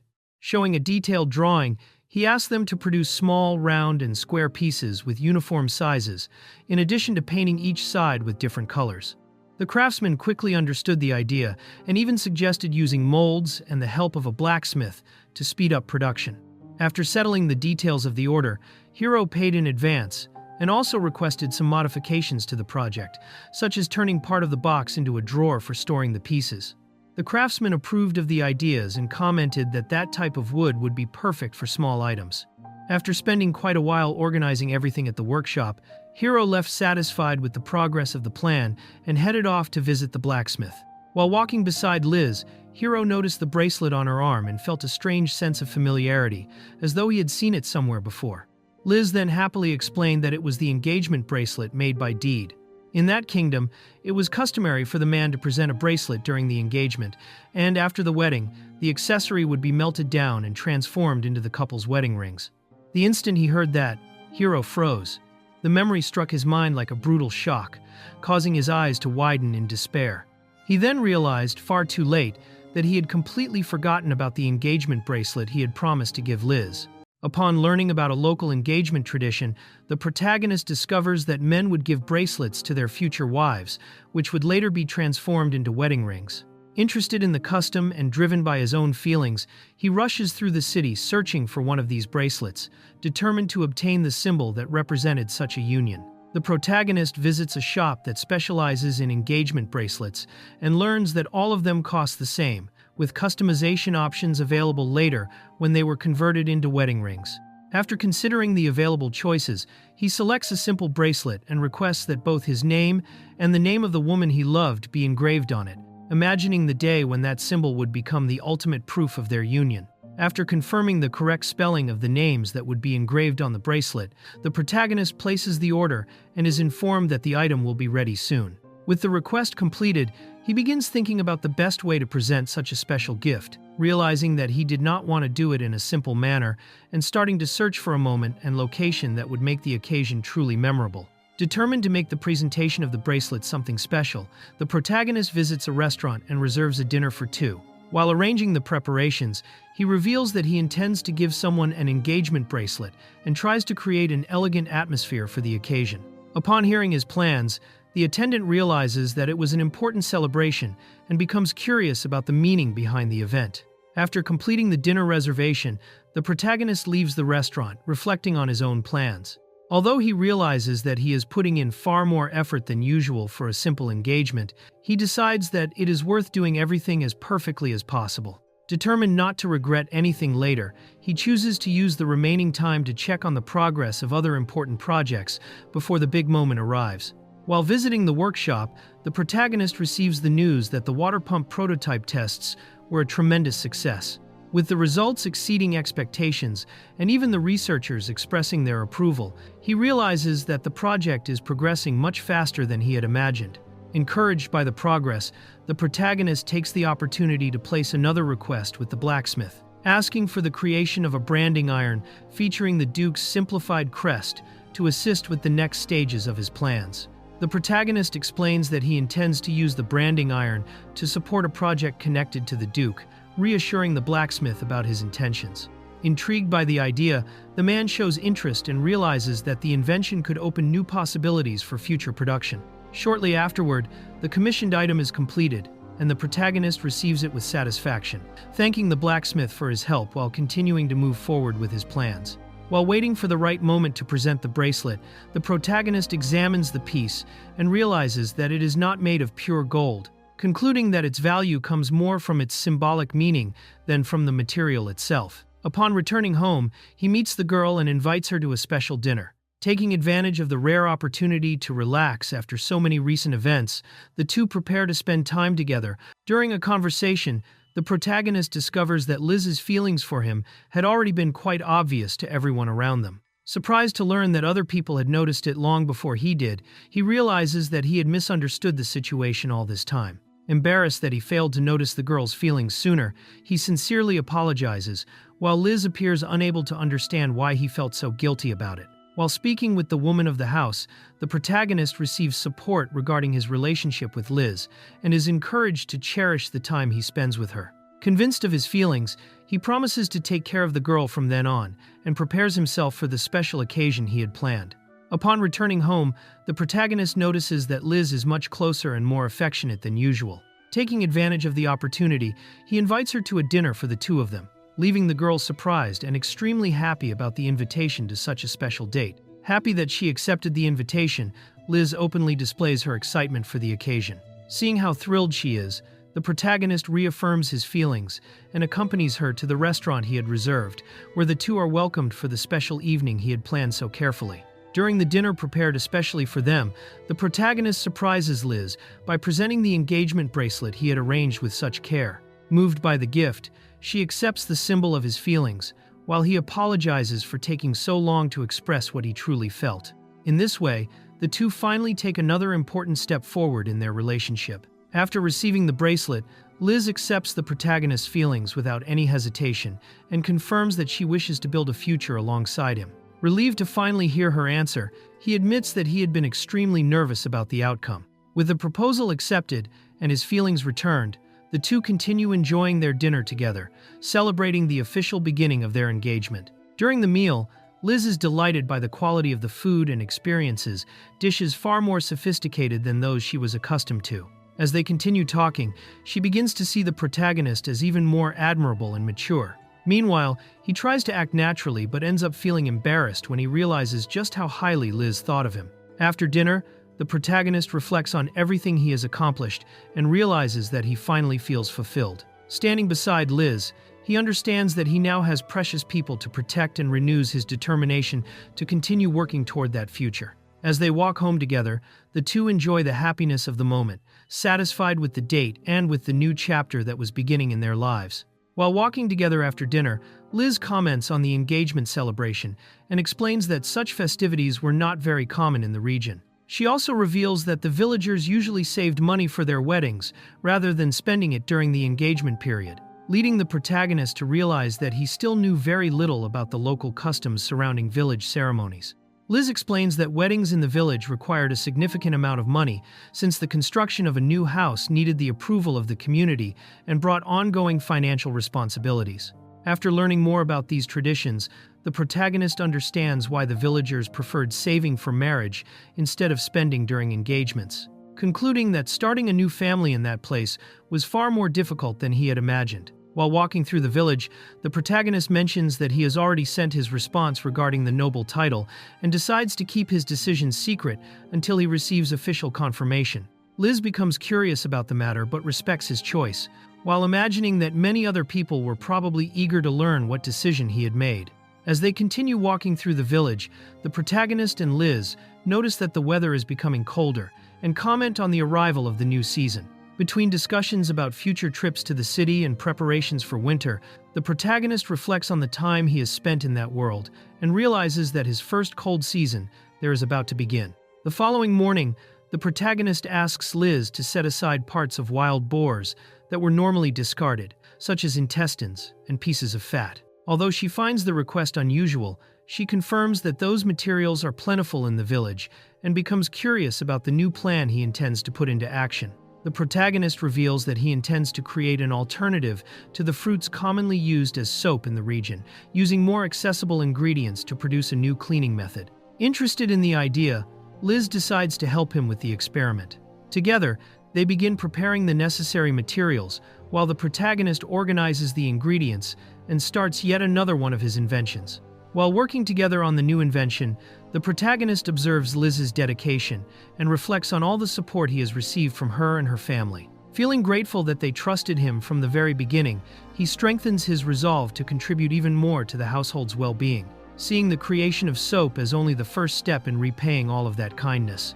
To create the soap, the protagonist begins the process by producing an alkaline solution from wood ash and water. He then prepares fat extracted from the discarded parts of the wild boars, explaining that those ingredients would serve as the foundation of his invention. As the experiment progresses, Liz watches everything with curiosity, impressed by yet another unusual idea brought forth by him. As they continue the experiment, the protagonist uses some of the leftover fried fat to introduce an ingredient that was common in his homeland, surprising Liz with its flavor. At the same time, he explains that the ingredient could enrich soups and many other recipes. Afterward, the two return to the main project, mixing the processed fat with the alkaline solution and taking another step toward creating the soap. After completing the mixture, the protagonist leaves the material to rest and harden, asking Liz to monitor it during his next trip. Entrusting the experiment to her care, he stores the substance in an appropriate location and departs with the hope that the process would work properly, allowing the soap to solidify as planned. On the eve of a new expedition, the protagonist prepares his equipment and reviews the group's plans. Since they intend to spend about a week exploring deeper areas of the forest in order to increase their levels, he packs only the essentials for the journey while carefully evaluating the supplies they would need. On the first day of the expedition, the group is caught by a heavy rainstorm while exploring the forest. Completely soaked, they quickly build a campfire to warm themselves and avoid the dangers of the cold, taking a break to dry their clothes before continuing the journey. After the intense rainfall, the protagonist begins suffering from the cold far more than the other members of the group. Soaked and shivering uncontrollably, he realizes that his wet clothes are rapidly draining his body heat to the point that he struggles to move. While his companions warm themselves by the fire, his condition begins to look increasingly serious. After enduring difficulties caused by the rain, the protagonist is lent a waterproof cloak and finally manages to warm himself up. Realizing just how useful such equipment is, he decides that he will purchase one for himself as soon as possible. The experience ultimately serves as an important lesson for the group, showing that they still need to prepare better for the unpredictable conditions of the forest. The next day, with the weather finally clear, the group resumes the expedition and reviews their objectives. With only a few days left before reaching the bear's territory, they continue advancing through the forest with the goal of hunting a powerful creature and raising their rank to level 8. While advancing through the forest, the group realizes that the influence of stronger monsters was still evident in the region. As he observes the surroundings, the protagonist spots a green monkey hiding at the top of a tree and uses his ability to analyze the creature. After confirming that it was an agile monster specialized in stealth, he begins watching it carefully, assessing the situation before moving forward. Upon finding a green monkey, the protagonist uses his ability to copy one of its techniques and obtains the acrobatic skill. After analyzing the effects of the new ability, he concludes that it could improve his movements during combat and make more precise attacks easier. With the discovery made, the group continues advancing through the region dominated by green monkeys toward their objective. The group easily defeats several green monkeys and realizes that those monsters were less dangerous than the goblins they had faced before, allowing them to continue advancing through the forest without major difficulties. During the exploration, the group finds a water attribute slime. Recognizing the creature, the protagonist instructs his companion to destroy the monster's core, beginning another simple battle during the journey. After defeating a few slimes, the protagonist recalls a bad experience he had in the past against a much more powerful version of those creatures. While observing the monsters, he finds a slime different from the previous ones and manages to copy a new ability related to earth control, expanding his set of powers even further during the expedition. While advancing through the forest, the group encounters slimes of different attributes. After helping a companion clean herself using a water slime, the protagonist locates a wind slime and manages to copy another ability, gradually expanding his arsenal of powers throughout the expedition. Upon finding a rare fire slime, the protagonist manages to copy its ability and immediately awakens the power to control flames. Shortly afterward, he tests the new power for the first time, surprising his companions by launching a small fireball and adding another attribute to his repertoire of abilities. After testing his new fire ability, the protagonist realizes that it was more powerful than he had imagined. With nightfall approaching, the group stops exploring to set up camp, dividing tasks between gathering materials and preparing the meal before resting for the next day of travel. While gathering ingredients for the camp, the protagonist uses his ability to quickly identify edible plants. His companions are impressed by the efficiency of the technique, since finding food in the forest normally required a great deal of knowledge and experience. While searching for ingredients, the protagonist finds rare mushrooms that are safe to eat, surprising his companions once again with his knowledge. Thanks to the successful gathering, the group is able to prepare a more substantial meal and ends the day enjoying a dinner much better than they had expected. One of the group members tries the gathered mushrooms and is surprised by their flavor. As everyone approves of the meal prepared by the protagonist, he realizes that his knowledge continued to be useful even far from the village, making the expedition much more comfortable for the group. During dinner, the protagonist reveals that one of the meal's ingredients was a byproduct obtained during the creation of soap. By explaining how that food could be preserved and used, he draws his companion's attention to a possible opportunity for profit, turning something that would normally be discarded into a valuable product. After presenting his idea, the protagonist receives support from his companions, who see the usefulness of making use of those materials that were previously thrown away. Encouraged by the result, he continues working on his inventions, hoping they could improve the daily lives of the people in the village. While testing his new creation, the protagonist offers hot water and cleaning products to the group, greatly improving the comfort of the expedition.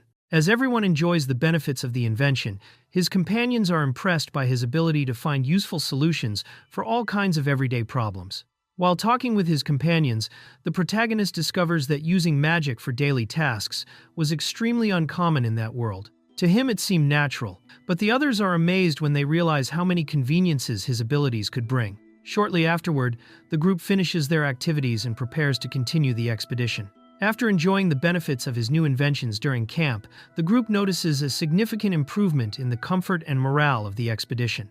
As they continue advancing through the forest, the protagonist also understands that keeping morale high was one of the most important responsibilities of a leader. During the expedition, the group spots a bear long before reaching the territory where the creature was supposed to be. Suspecting that the recent changes in the forest had altered the monster's behavior, they prepare for battle. Determined to complete the mission's objective, the protagonist organizes the group's strategy and begins the battle against the bear. The group lures the bear into a planned trap and takes their combat positions.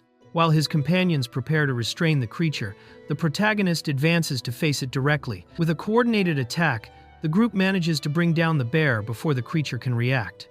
After the victory, his companions congratulate the protagonist on the successful hunt, and he finally reaches rank 8, completing the main objective of the expedition. The group decides to return to the village earlier than planned, carrying the meat and materials obtained from the hunt. Upon receiving the reward for the mission, everyone is impressed by the large amount of money they earned, celebrating the success of the expedition and the results of their efforts.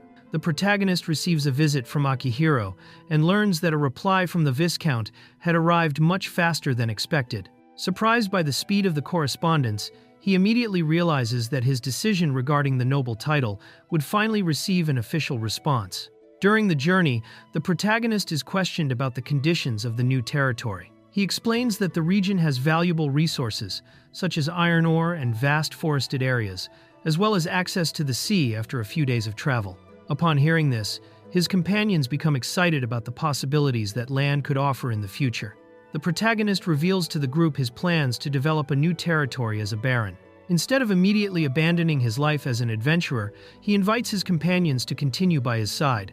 Trusting his leadership, they accept his invitation, strengthening the team even further for the challenges that would come in the future. During the trip to the city, the protagonist reflects on how reassuring it was to have trustworthy companions for his new project. Meanwhile, two members of the group spend their time training and exercising beside the carriage. When they take a break during the trip, the group sets up a simple camp and divides the tasks for the night. As he observes the preparations, the protagonist notices the difference between their meals and those of ordinary adventurers, who usually relied on preserved food. Even so, the group manages to prepare a simple and satisfying meal before resting to continue the journey. During the camp, the protagonist prepares a special soup that surprises the entire group. Delighted by the flavor of the meal, his companions praise his cooking skills and even comment that dishes of that level could easily be served in a restaurant. During the night at the camp, the group relaxes around the fire after a satisfying meal. In gratitude for the hospitality and companionship, one of the travelers reveals that he is a musician and offers to play a song, creating a calm and pleasant moment for everyone before rest. During the night, a musician begins singing a ballad about heroes who saved a village from a goblin invasion and defeated a powerful enemy. As he listens to the lyrics, the protagonist realizes that the song seemed to describe events very similar to the adventures his own group had recently experienced. Upon hearing the continuation of the song, the protagonist realizes that his story was already being transformed into an exaggerated legend. While the listeners celebrate the hero portrayed in the music, he becomes embarrassed by all the embellishments and starts worrying about how his reputation was spreading among the people. When they arrive at the great city, the group is impressed by its size and realizes they had reached their destination earlier than expected. As they observe the bustling streets, everyone shows enthusiasm for the chance to explore that new place after the long journey. After settling into a recommended inn, the group makes plans to enjoy their stay in the city. While his companions prepare to explore the local shops and equipment, the protagonist heads off to report his arrival to the territory's authorities and begin the next steps of his plans. After discovering that he would have an important meeting the following day, the protagonist uses his free time to test one of his new creations. After obtaining a large basin and a private area behind the inn, he prepares to carry out another experiment, excited to see whether his invention would work as expected. The protagonist tests his newest invention by preparing an improvised hot bath. After entering the heated water, he finally manages to relax and confirms that the idea had worked perfectly, enjoying a rare moment of comfort during the journey. The protagonist remembers how much he had missed that comfort since arriving in the new world. Shortly afterward, his companions return from a bathhouse in the city and comment on the place. Surprised to discover that such an establishment existed so nearby, he becomes interested in visiting it and realizes that he could have taken advantage of a much more practical option from the beginning. During the conversation, the protagonist discovers that the bathhouses in the region work differently from the ones he knew, combining saunas and cold baths. Interested in the idea, he decides that he wants to build a similar bathhouse in his future territory. The next day, after spending the night in the city, he is summoned to the local lord's mansion for an important meeting. The Viscount receives the protagonist to discuss his future as a baron. Despite the formal treatment, he asks for a more relaxed conversation and confirms that he received the letter containing several matters that needed to be resolved. The protagonist thanks him for the trust placed in him and reaffirms his commitment to fully dedicate himself to his new responsibility. The protagonist reviews and signs the necessary documents to formalize his position. With that, he is finally recognized as a baron by the kingdom. The Viscount thanks him for his help, explaining that finding competent people was difficult, while the protagonist begins reflecting on his new responsibilities as a noble. During the meeting, the protagonist states that he has already requested a meeting with the Duke to discuss matters related to the new territory. He then begins discussing the region's development plans, especially the iron mines. The Viscount explains that the matter was not urgent for the kingdom and encourages him to ask questions, preparing a map to better explain the conditions and opportunities of the newly acquired territory. The protagonist reveals that he intends to focus the development of his territory on the coastal region. Despite concerns about agriculture and fishing, he explains that he has experience with seafood products and already has several profitable ideas in mind. Upon discovering that the kingdom mainly used rock salt, he begins considering the production of sea salt as a possible economic opportunity to boost the growth of the new region. The protagonist explains that, in order to turn his ideas into profitable businesses, he will need the Duke's political support to avoid problems with the powerful Salt Guild. Since he had already requested a meeting with the noble, he decides to act ahead of time and prepares a special gift to impress him and make future negotiations about the development of his territory easier. The protagonist presents the Viscount with a simple yet elegant board game as a gift for the Duke. While explaining the basic rules and demonstrating how to play, he immediately sparks the noble's interest. To make the first match easier, he even offers a small initial advantage, using the game as a clever way to capture the attention and favor of the high nobility. The Viscount quickly becomes absorbed in the board game introduced by the protagonist. After a few moves, he realizes that despite its simple rules, the game has great strategic depth. Impressed by the experience, the noble shows enormous interest in the creation, while the protagonist wins the match and reinforces the potential of the gift he intended to offer the Duke. The Viscount becomes completely fascinated by the game and asks for another match, this time without any initial advantage. As the two continue playing, he comments that the board is excellent for exercising the mind. Seeing the noble's enormous interest, the protagonist realizes that his strategy to win the attention of the high nobility was working exactly as planned. While they were playing, the protagonist ends up discovering that the Viscount's father, the Duke himself, was already present and watching the match.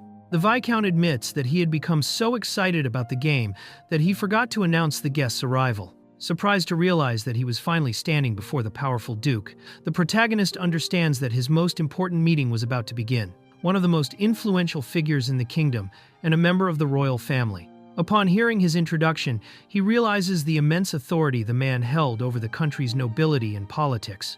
Even under the pressure of such an important meeting, he formally introduces himself and begins his first conversation with the person who could become his greatest ally in developing the new territory. The Duke shows interest in the board game created by the protagonist and takes the opportunity to evaluate it personally. As he explains the rules and presents his creation, the protagonist realizes that the conversation had turned into something far more important than a simple presentation.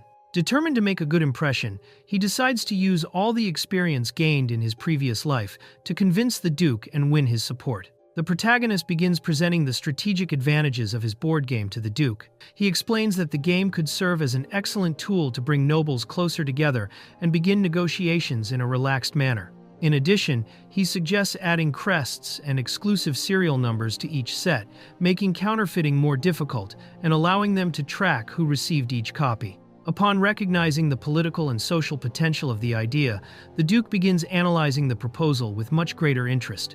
The protagonist continues explaining how the game could politically benefit the Duke, who quickly recognizes the strategic value of the idea. Impressed, the noble realizes that the young man possessed not only commercial talent, but also the vision of a ruler. Satisfied with the conversation, the Duke begins treating him in a much closer and friendlier manner, strengthening the relationship between the two and opening the way for future partnerships in developing the new territory. After winning the Duke's favor with the board game, the protagonist is taken to a more formal meeting. As they walk through the mansion's corridors, he realizes that the true negotiation was only beginning. Determined not to make any mistakes, he prepares to discuss the plans for his territory during a lunch, organized especially for the occasion. During lunch, the protagonist recognizes that the dish served contained fish from the sea, something rare in that region. The Viscount explains that the food was a special gift recently received and uses the conversation to talk about the difficulties of the planting season. Upon realizing that the young man possessed unusual knowledge about maritime products, the Duke becomes even more interested and asks him to continue explaining his ideas for the development of the new territory. During the meeting, the protagonist makes two requests to the Duke: to reduce the priority of exploiting the iron mines, and to guarantee protection against potential problems with the powerful Salt Guild once his production is ready. The Duke listens carefully to the proposals and shows interest in the young man's plans to develop the new territory. The protagonist states that he has confidence in his plans and asks for extra resources to develop the new territory. In exchange, he offers the commercialization rights to the game he created to the Duke and the Viscount. Surprised by the proposal, the nobles recognize the value of the offer, while the young man emphasizes that the investment would help accelerate his future projects. The protagonist refuses to hand over the rights to his creation merely for profit and argues that the true benefit would be strengthening the Duke's territory. Using a sincere speech, he states that the well-being of the population should come before personal gains. His words impress the Duke, who begins seeing him not only as a talented merchant, but as someone with the potential to govern and lead a territory in the future. The protagonist reveals that he had already prepared all the necessary documentation and designs for his invention. Impressed by his level of planning, the Duke praises his dedication and agrees to finance the development of the territory. Then, the protagonist hands over the complete materials for the game Reversi, demonstrating that he was ready to turn his ideas into reality and strengthen his partnership with the nobility. The protagonist refuses to use gifts as a way to manipulate negotiations and states that he intends to earn the Duke's trust through his own merits. Satisfied with his honesty, the Duke begins supporting him and promises to help with any matter related to the new territory. With the partnership strengthened, the protagonist concludes that he had already established a good relationship with the nobility and decides to leave the evaluation of Reversi for the next steps of his plan. Upon returning from the meeting with the Duke, the protagonist is greeted by his companions, who are relieved to see him safe. Exhausted after dealing with important figures of the nobility, he admits that the tension of the meeting left him completely drained. When he reveals that he spoke directly with the Duke, his friends are surprised, while he continues to face everything with a certain disbelief. During dinner, the protagonist asks what his companions had found in the city. The girls excitedly explain that they discovered several new things, including clothing shops, which quickly sparks the group's interest. Seeing their enthusiasm, he organizes the plans for the next day. First, they would buy the necessary equipment for the expedition, and afterward they could enjoy some shopping. The idea makes the two extremely happy as they prepare for the next stage of the trip. The next day, the group visits the city's shops to buy equipment for the journey. The protagonist chooses a water-resistant tent and a special waterproof cloak, ensuring greater comfort during expeditions. Meanwhile, the girls take the opportunity to try on different clothes and enjoy the shopping. Satisfied with the quality of the products, he concludes that he would finally no longer have to suffer from the cold and rain during his adventures. While his companions head to the clothing shops, the protagonist returns to the mansion to discuss the plans for the new territory. While analyzing the financial documents, he realizes that the region had a large number of residents and begins evaluating how to better distribute the available budget. While analyzing the costs of the new territory, the protagonist realizes that its development depended too heavily on manual labor. To increase productivity, he decides to invest in raising draft oxen and using plows, believing that this would accelerate the region's expansion. After calculating the costs and benefits, he concludes that the project fits within the available budget and begins planning to modernize agricultural production, reducing the exclusive dependence on human strength. During the analysis of the new territory, the protagonist discovers that the forest to the south was made up of a strange plant that was useless for construction or firewood. Upon hearing the description, he realizes that it was bamboo. Surprised by the discovery, he celebrates finding an extremely valuable resource, seeing new opportunities for the region's development thanks to that abundant raw material. As he continues evaluating the territory, the protagonist discovers that the eastern region has abundant vegetation and an ideal location for large-scale salt production, making the area extremely valuable for his plans. However, he also receives information that the forest is home to several dangerous creatures, including goblins, orcs, and ogres, as well as elven settlements scattered throughout the region. Recognizing both the potential and the risks, he concludes that he would need to deal with those threats before fully exploiting the resources of the new land. While analyzing the new territory, the protagonist discovers that elves and dwarves normally coexist with humans in that world. Surprised to realize that different races lived integrated into society without major conflicts, he begins to see even more potential for the region's development and becomes curious to learn more about those peoples in the future. While planning the construction of future villages, the protagonist insists on leaving space for population expansion in the future. Even when questioned about the project, he explains that correcting planning mistakes later would be far more expensive. Impressed by his long-term vision, his ally recognizes his administrative ability, while the protagonist continues refining the development plans for the territory. After concluding the meeting, the protagonist submits his plans for the nobles to review and receives praise for his ideas and planning ability. Agreeing to hold another meeting after the projects are evaluated, he ends the day satisfied with the results obtained. Even so, the sequence of meetings and responsibilities leaves him exhausted, causing him to return to rest while preparing for the next challenges in developing his territory. After a long day in the city, the girls return excitedly and share everything they found in the shops, especially clothes and new items that did not exist in the village. As they talk about their experiences, the protagonist asks whether they managed to find anything interesting. At the same time, Lot shows regret for not joining the outing and decides that he would accompany the group on their next shopping trip so he would not be left out again. That night, the group decides to finish their shopping the following day before returning to the village. While the girls remain excited about the clothes they plan to buy, the protagonist takes the opportunity to relax and bathe. During his rest, he reflects on how they seemed increasingly interested in fashion and finds it strange that many of the clothes they chose resembled his own style. At that moment, something catches his attention, interrupting his thoughts. While relaxing in the bath, the protagonist realizes that his water magic had finally evolved after so much continuous use. When checking his abilities, he notices that several attributes had also improved throughout the journey. Satisfied with his progress, he decides to use the moment to train his understanding of the local language without relying on automatic translation. Even while facing difficulties, he realizes that his language skills were gradually improving thanks to constant practice. While talking with Lot after the bath, the protagonist suggests that he buy some new clothes for himself. Initially reluctant, Lot believes that giving such personal gifts to the girls might cross the boundaries of simple friendship. Even so, after reflecting on the matter, he realizes that their companions would probably be happy with the gesture and begins considering the idea more seriously. At the end of the day, the protagonist reflects on everything that had happened since his arrival in the city. With countless plans for the new territory and several projects still underway, he realizes that his list of tasks only continued to grow. Even tired, he decides to leave his worries for later, satisfied with the progress achieved and determined to check the results of his other initiatives once he returned to the village. The following morning, the protagonist gathers the group and informs them that a new expedition would begin soon, ordering everyone to use the day to rest. Meanwhile, the girls become excited to show off the clothes they had bought in the city and begin planning a small fashion show among themselves. With the atmosphere light and relaxed, the group ends their activities and enjoys their well-deserved rest before the next adventure. The protagonist checks the soap he had produced earlier and discovers that the experiment was a success.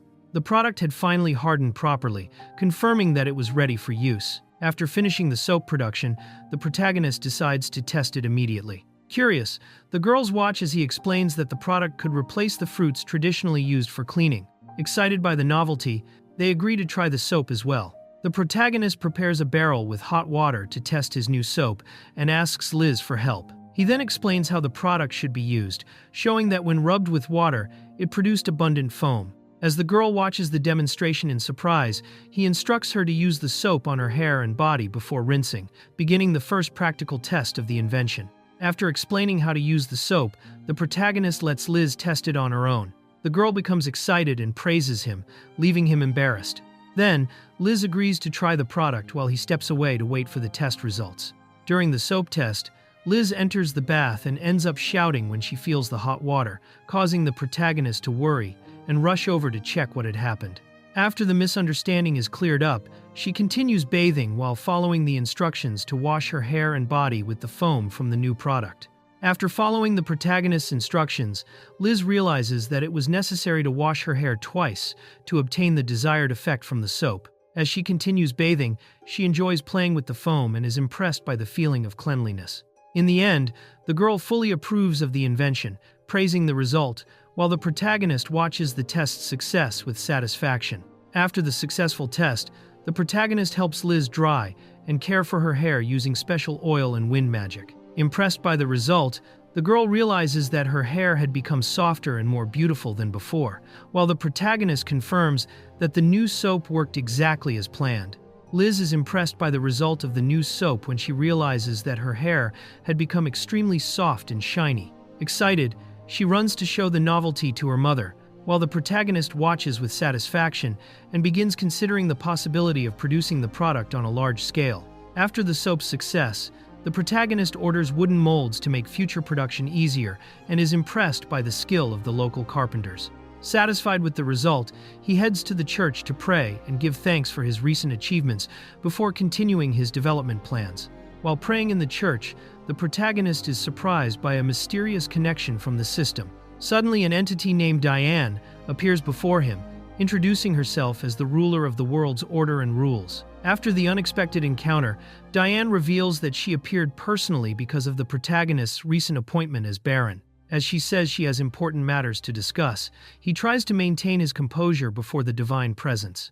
Even though he is surprised by the goddess's youthful appearance, the protagonist realizes that the conversation could directly influence his future in the new territory. Diane explains that she assumed that appearance because it was the most efficient form for interacting with people, and reveals that she came personally to grant the protagonist the privileges of his new noble position. As she speaks about the laws and structure of the kingdom, she clarifies details about his new status. The protagonist listens attentively, surprised to realize that one of the deities responsible for the world's order was directly handling his affairs. Diane explains that the position of noble functioned more like managing a company than the traditional nobility the protagonist had imagined. After clearing up his doubts and asking him not to overcomplicate the situation, she asks if there were any other concerns about the new territory. Then, grateful for the explanations, the protagonist reveals that he still had an important matter to discuss. When he asks about hot springs, the protagonist catches Diane's attention. The goddess then grants him a special detection ability, capable of locating resources such as water and minerals. Excited by the idea, she comments that she would also like to visit the future hot springs, while the protagonist realizes that he had just received a valuable tool for developing his territory. After receiving the new ability, Diane says goodbye and returns to the divine realm, leaving the protagonist reflecting on the unusual encounter. Amused as he imagines important figures of the kingdom being scolded by the young goddess, he realizes that he had spent more time than expected in the church. With the hour already late, he decides to head to lunch and then visit the guild before continuing his activities. Upon returning to the city to prepare for the next expedition, the protagonist is informed that an adventurer had shown interest in joining his group. Surprised because he had not recruited anyone, he asks to learn more about the candidate. He then discovers that it was a newly graduated mage with a good record and a respectable classification, which sparks his curiosity to meet the candidate in person. While waiting for the candidate interested in joining his group, the protagonist decides to grant an interview. Shortly afterward, the visitor arrives at the location, and he is surprised to discover that the adventurer in question was actually a young female mage. With his curiosity awakened, he prepares to learn more about the potential new member of the team. The candidate who wished to join the group finally introduces herself, revealing that she is an elf. Surprised to see a representative of another race so closely for the first time, the protagonist observes her distinctive features, such as pointed ears and green hair. Intrigued by the unexpected visitor, he realizes that his next interview would be far more interesting than he had imagined.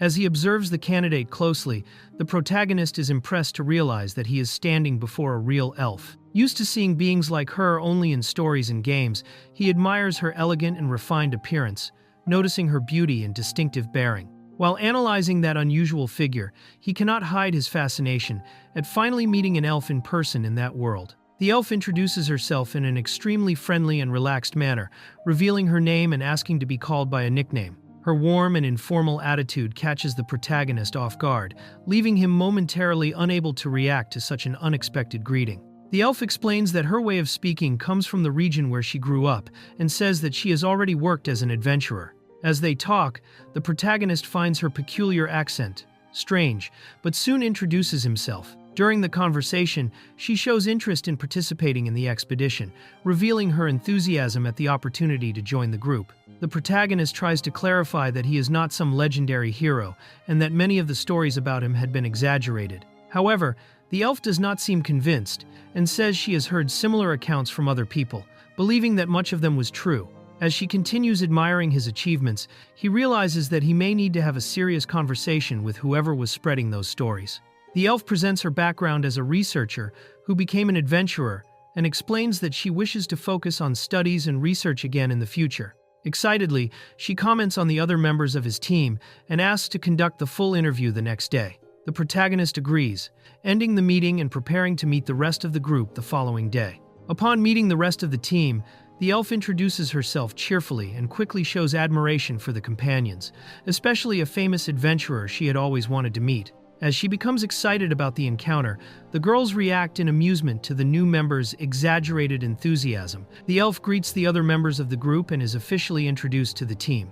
Despite the difficulties caused by her accent, she promises to make an effort to speak more clearly. The protagonist then asks whether everyone agrees with her joining the expedition, receiving a positive response, especially because of her magical abilities. Happy for the opportunity, the elf thanks the group and becomes part of the team.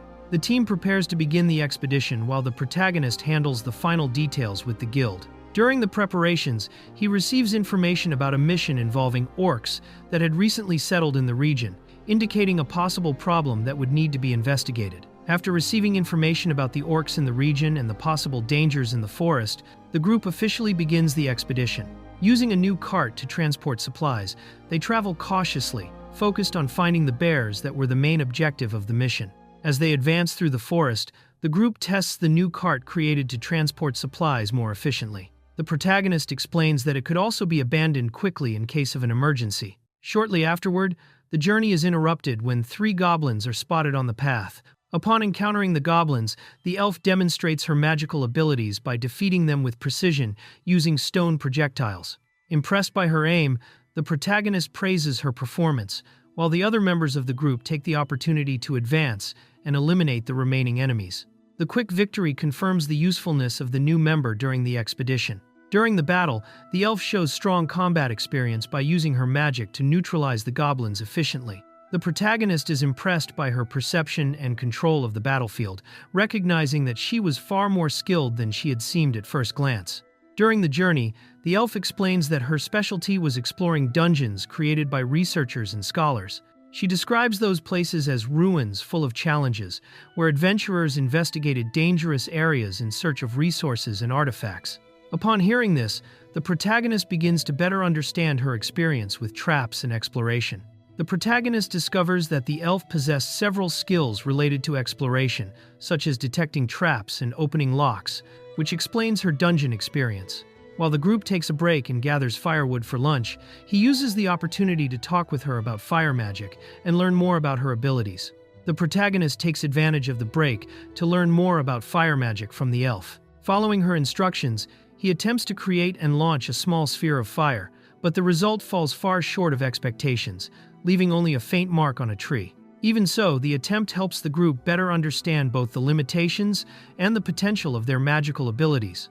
After his first failed attempt at using fire magic, the protagonist suffers a minor backlash caused by the improper use of the skill. While recovering, the elf explains that proper visualization is essential for controlling a spell. As he listens to her guidance, he realizes that his understanding of magic had been flawed and begins to better comprehend how to shape and manipulate fire in that world. Following the elf's instructions, the protagonist adjusts the way he visualizes magic and successfully casts a fire spell without suffering the backlash effects he experienced before. As he observes the result, he realizes that his knowledge from his previous world could make certain spells dangerously powerful, leading him to decide to act cautiously in order to avoid accidents. After taking a break to rest and have lunch, the protagonist continues reflecting on the destructive potential of his magic and resolves to proceed carefully. Shortly afterward, the group resumes the expedition and advances into deeper regions of the forest, where the concentration of mana becomes increasingly intense.